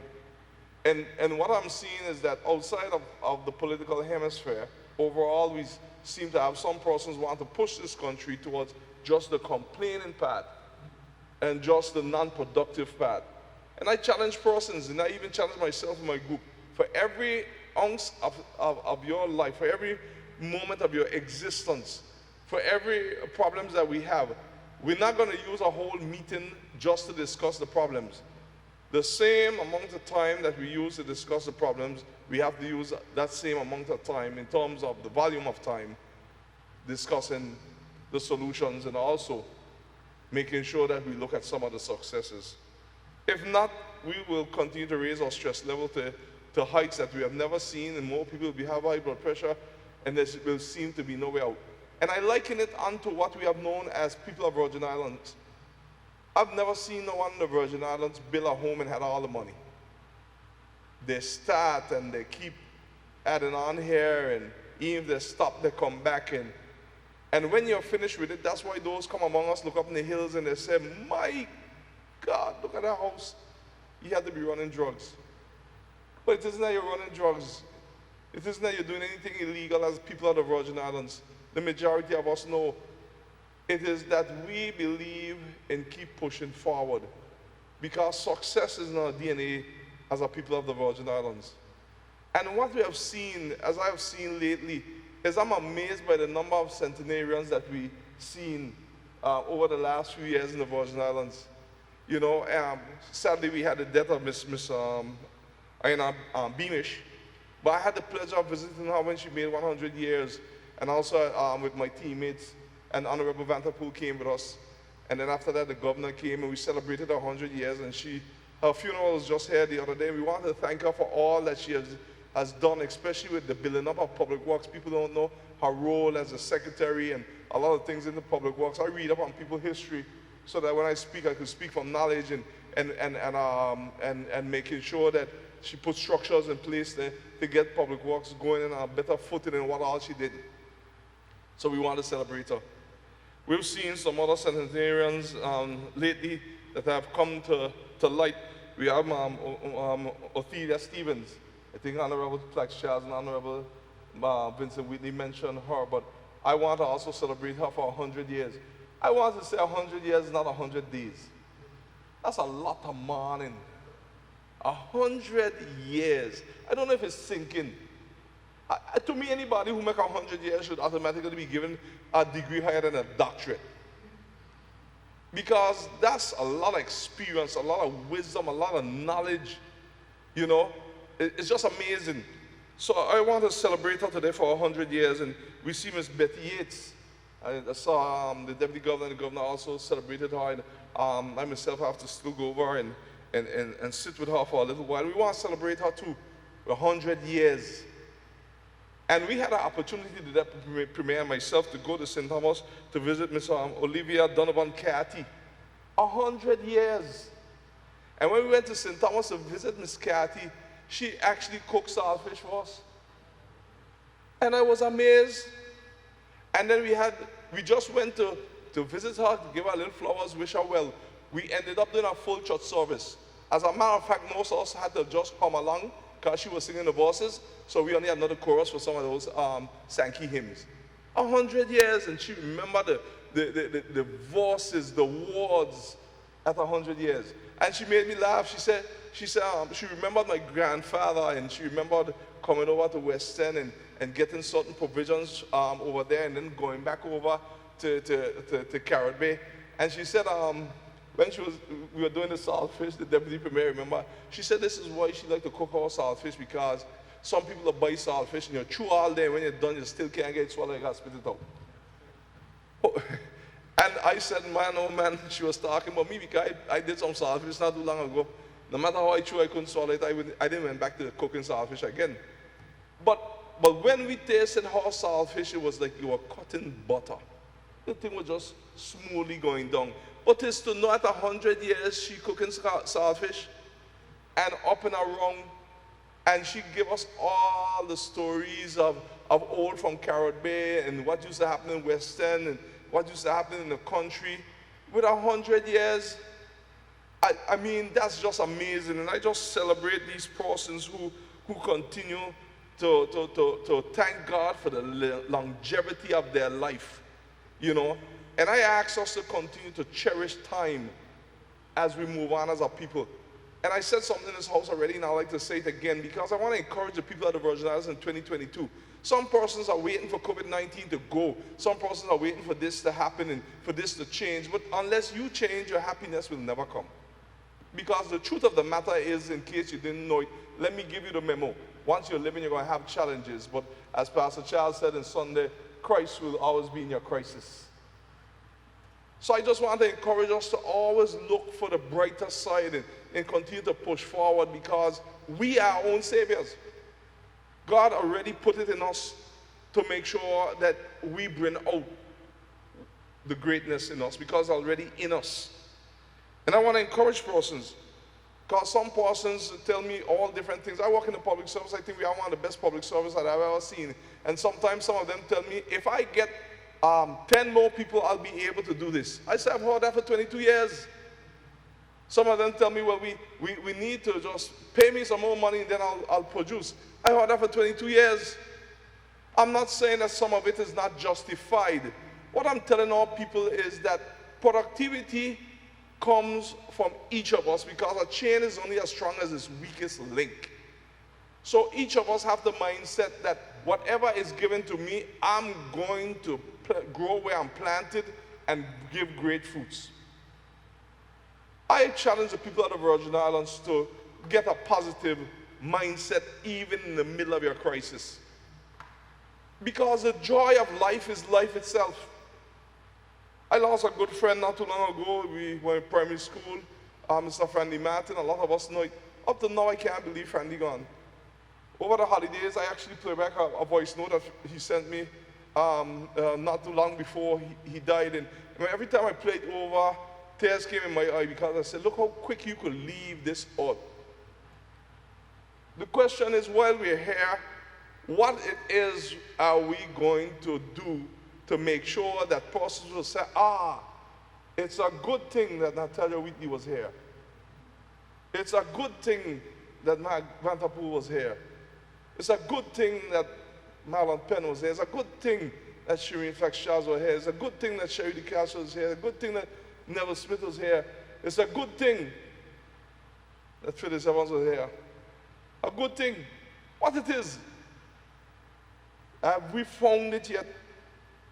That's why I believe in taking on certain things that some persons tell me don't make sense. When we saw our old legislators out there suffering, and when we passed the legislation and here some persons take it to me, and I was doing it for myself.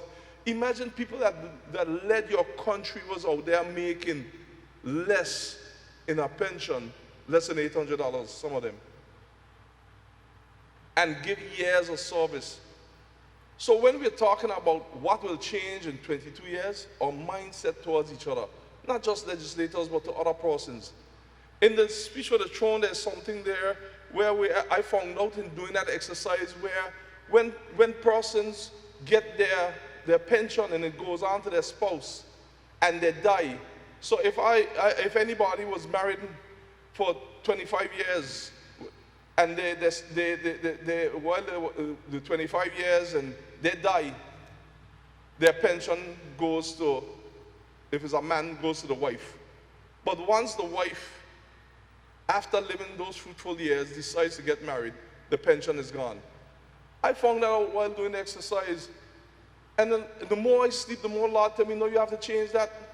As long as they were happily married and legally married, whatever stress that person experienced, that especially the females, and I saw some females that we couldn't help with this initiative because after a series of years, they ended up remarrying and they lost the pension. That's not right for any female, especially in cases where they lost their husband with plenty of children while they were younger, and they probably remarried after 5-6 years. Until they die, they should receive it. And those are some of the things in the legislative agenda. And may I add that I must congratulate the governor for how well he has delivered the speech from the throne. In Honorable Vanderpool is correct, it's the government's agenda, ambitious as it is. But last year we were told that it was too ambitious. And may I inform this honorable house that we passed 43 pieces of legislation with 13 sit-ins that went quite a while, where persons were telling me, you're in the house all the time. What are you doing? But what have we done? We have passed legislation that will help gaming and betting. And we're trying to get all the boards in place. The Trade Commission with just the Business Act left to be done. We have passed all the e-government suite of legislation. We passed many good governance legislation that for years persons were afraid to touch, like the integrity in public life, the ministerial code, the contractor general legislation. Now we're going to work on the freedom of information. We're going to be working on the Human Rights Commission. We're going to be working on certain other areas to further strengthen good governance. And may I tell the people of the Virgin Islands and us to do this. If our people chooses to go, in the direction of independence, that's the people of the Virgin Islands' choice. But our job as leaders is to prepare the people for whatever direction they want to go in. And how do we prepare our people? We also prepare our institutions so that if we ever decide to graduate into other levels, that we know that we have institutions that can ensure good governance. And there will be no rogue government, no rogue elected official that can stand in this house and get away with it because the country may have gone independent and they're the king of all I survey. It will not happen. It is our duty to put these systems in place and further strengthen them from now. So whatever decision we make, we know that we have institutions that will protect ourselves and help us to police each other. I believe in strengthening the Public Accounts Committee, and we will be doing that this year. Because the strength of the Public Accounts Committee yields even better government. I also believe that the leader of the opposition should have certain other privileges, and we're going to do it this year. We tried, but COVID came on, whether it be their own vehicle, whether this one wanted or not, their own security, whether they wanted or not, in many other offices in different areas, because we have to strengthen institutions. The issue that I have sometimes as Premier is that I didn't come here to mix and mingle with persons just to be known as a Premier of the Virgin Islands. I came here with my team to get some things done on behalf of the people of the Virgin Islands so God's will can be done.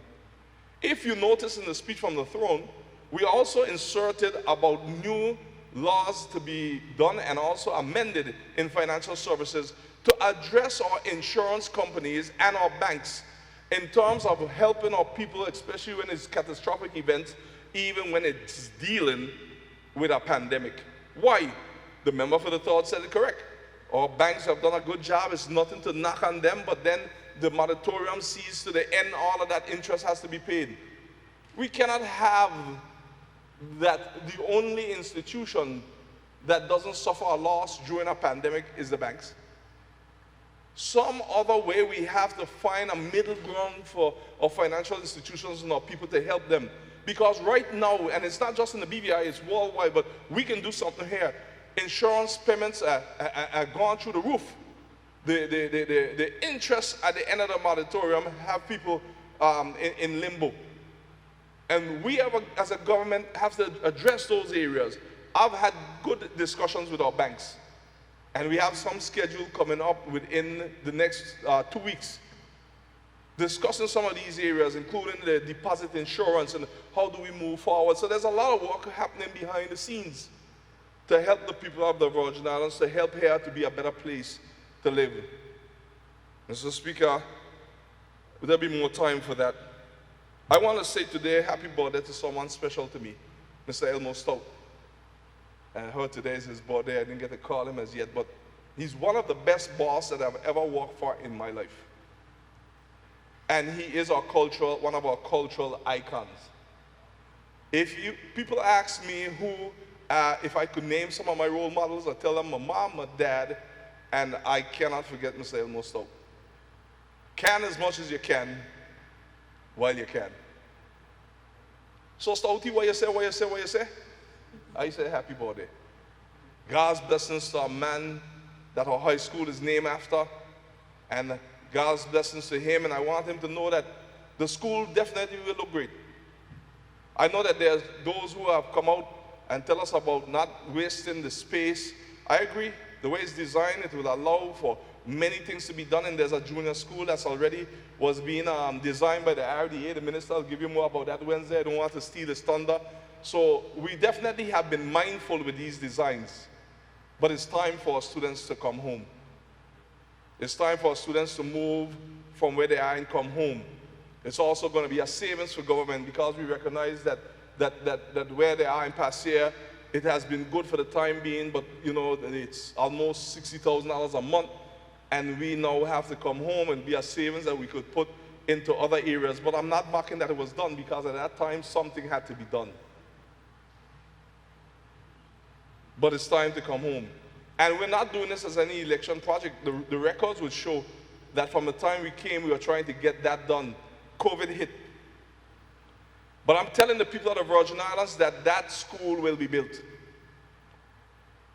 We're going to get that money. We have it budgeted for. We have other persons who said that they're going to come forward with some monies. The Elmo South High School building will be built. Buildings. And our students will move from where they are over. I want to put everyone on notice who are popping up trying to create some delays in the project. Please, please, let's not play politics with this one. We will not delay that project.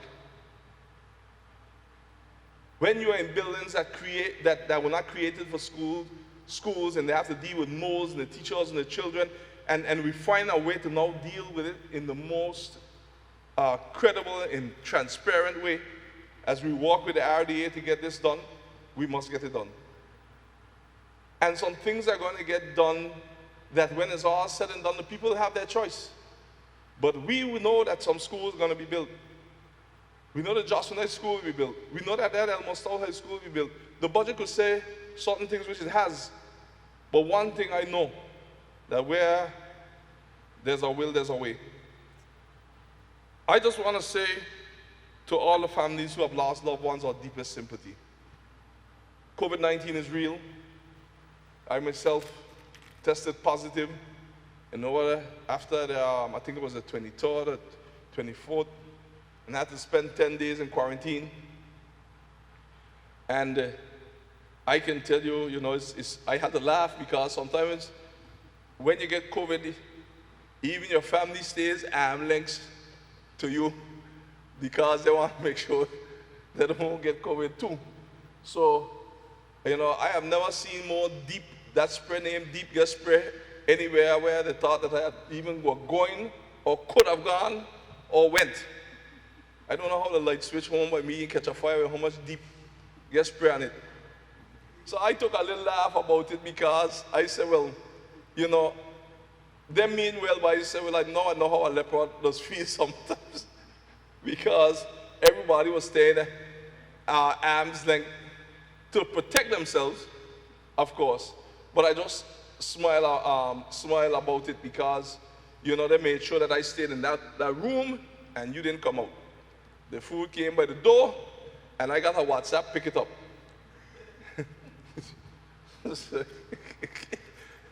And I know I'm not the only one in this territory who would understand what I'm saying, who had COVID. But I recognize, it takes a toll. And we have to sit down more with labor, and even if we have to change some laws, because there's some serious points that have to come out. Now, speaking with that large member, Flex Charles, and she brought up a point to me, thank you, and also the Minister of Labor and the Minister of Transport brought a point to me lately, and it was saying, well, if you catch COVID more than once and you have to come off a walk, who pays you? How is that dealt with? So these are real issues now we have to deal with, because persons need their monies, and you can't blame them for catching COVID, because this Omicron seems like you just catch it even you just walk somewhere where somebody went past hours ago if you don't have on the mask. So I just want to thank everybody for everyone for your cooperation in this house. And I know that we're going to do it in a respectful manner, because that's the only way we are as Virgin Islanders. Thank all the public officers for what they have done. And Mr. Speaker, I don't want to dictate for the House, but given the challenges of the COVID-19 and how much people have died, I ask the House, humbly, whoever wants to participate in it, and I end with this, if we could just stand with a moment of silence to remember all those who died from COVID-19, especially Ms. Evans, who was one of our staff at the House of Assembly at one time, very good friend of all of us, and move on to telephone service management, and she passed not too long ago. So could we just stand in a moment of silence, and after that, Mr. Speaker, I'll take my seat.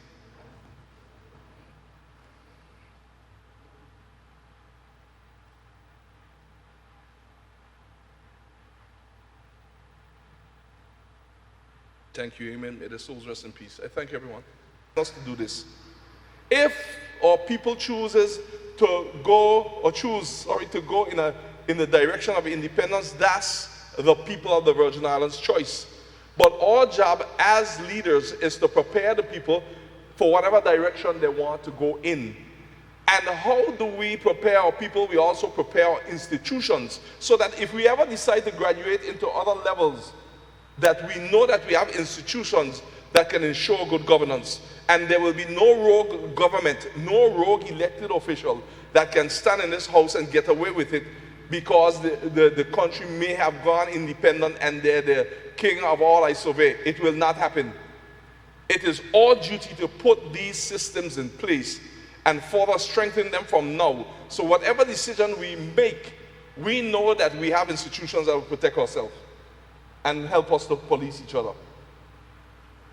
I believe in strengthening the Public Accounts Committee, and we will be doing that this year, because the strength of the Public Accounts Committee yields even better government. I also believe that the leader of the opposition should have certain other privileges, and we're going to do it this year. We tried, but COVID came on, whether it be their own vehicle, whether this one wanted or not, their own security, whether they wanted or not, in many other offices in different areas, because we have to strengthen institutions. The issue that I have sometimes as Premier is that I didn't come here to mix and mingle with persons just to be known as a Premier of the Virgin Islands. I came here with my team to get some things done on behalf of the people of the Virgin Islands, so God's will can be done. If you notice in the speech from the throne, we also inserted about new laws to be done and also amended in financial services to address our insurance companies and our banks in terms of helping our people, especially when it's catastrophic events, even when it's dealing with a pandemic. Why? The member for the third said it correct. Our banks have done a good job. It's nothing to knock on them, but then the moratorium sees to the end, all of that interest has to be paid. We cannot have that the only institution that doesn't suffer a loss during a pandemic is the banks. Some other way we have to find a middle ground for our financial institutions and our people to help them. Because right now, and it's not just in the BVI, it's worldwide, but we can do something here. Insurance payments are gone through the roof. The interest at the end of the moratorium have people in limbo. And we have, as a government, have to address those areas. I've had good discussions with our banks, and we have some schedule coming up within the next 2 weeks, discussing some of these areas, including the deposit insurance and how do we move forward. So there's a lot of work happening behind the scenes to help the people of the Virgin Islands, to help here to be a better place to live. Mr. Speaker, there'll be more time for that. I want to say today, happy birthday to someone special to me, Mr. Elmo Stout. I heard today is his birthday. I didn't get to call him as yet, but he's one of the best bosses that I've ever worked for in my life. And he is one of our cultural icons. If people ask me who if I could name some of my role models, I tell them my mom, my dad, and I cannot forget Mr. Elmo Stout. Can as much as you can while you can. So Stouty, what you say? I say happy birthday. God's blessings to a man that our high school is named after, and God's blessings to him, and I want him to know that the school definitely will look great. I know that there's those who have come out and tell us about not wasting the space. I agree. The way it's designed, it will allow for many things to be done, and there's a junior school that's already was being designed by the RDA. The minister will give you more about that Wednesday. I don't want to steal his thunder. So we definitely have been mindful with these designs, but it's time for our students to come home. It's time for our students to move from where they are and come home. It's also going to be a savings for government, because we recognize that where they are in past year, it has been good for the time being, but you know, it's almost $60,000 a month, and we now have to come home and be a savings that we could put into other areas. But I'm not mocking that it was done, because at that time something had to be done. But it's time to come home. And we're not doing this as any election project. The records would show that from the time we came, we were trying to get that done. COVID hit. But I'm telling the people of the Virgin Islands that that school will be built. We're going to get that money. We have it budgeted for. We have other persons who said that they're going to come forward with some monies. The Elmo South High School building will be built. Buildings. And our students will move from where they are over. I want to put everyone on notice who are popping up trying to create some delays in the project. Please, let's not play politics with this one. We will not delay that project. When you are in buildings that were not created for schools, and they have to deal with moles and the teachers and the children, and we find a way to now deal with it in the most credible and transparent way. As we work with the RDA to get this done, we must get it done. And some things are going to get done that when it's all said and done, the people have their choice. But we know that some schools are going to be built. We know the Johnson High School will be built. We know that Elmo Stout High School will be built. The budget could say certain things which it has. But one thing I know, that where there's a will, there's a way. I just want to say to all the families who have lost loved ones our deepest sympathy. COVID-19 is real. I myself tested positive, after I think it was the 23rd or 24th, and I had to spend 10 days in quarantine. And I can tell you, I had to laugh, because sometimes when you get COVID, even your family stays arm's length to you, because they want to make sure they don't get COVID too. So, I have never seen more deep, that spray named Deep Get Spray, anywhere where they thought that I had even were going, or could have gone, or went. I don't know how the light switch home by me and catch a fire with how much Deep Get Spray on it. So I took a little laugh about it, because I said, well, they mean well, but I said, well, I know how a leopard does feel sometimes. Because everybody was staying arm's length to protect themselves, of course. But I just smile about it, because, they made sure that I stayed in that room and you didn't come out. The food came by the door, and I got a WhatsApp, pick it up.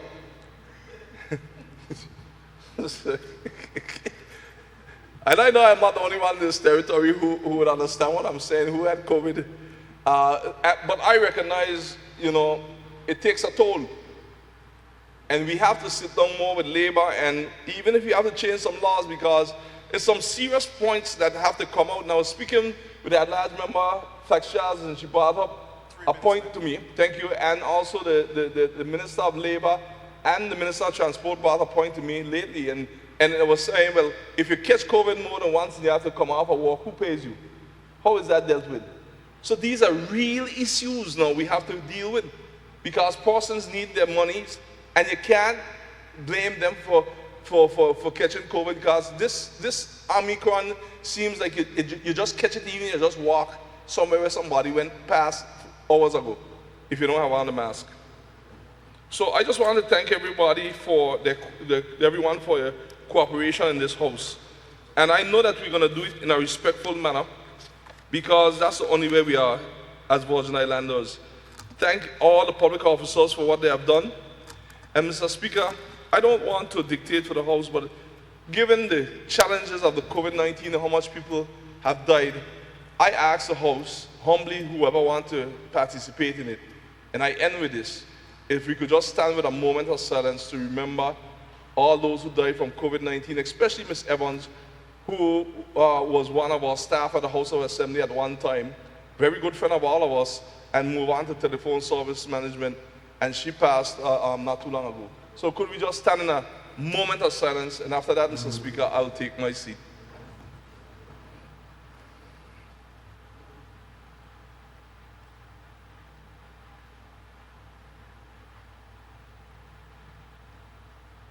Thank you, amen. May the souls rest in peace. I thank everyone. Thank you. I thank the Honorable Premier for his wrap-up and his contribution. I call upon the clerk. Item number 10, adjournment. I call upon the Premier. Adjourn the House signing night.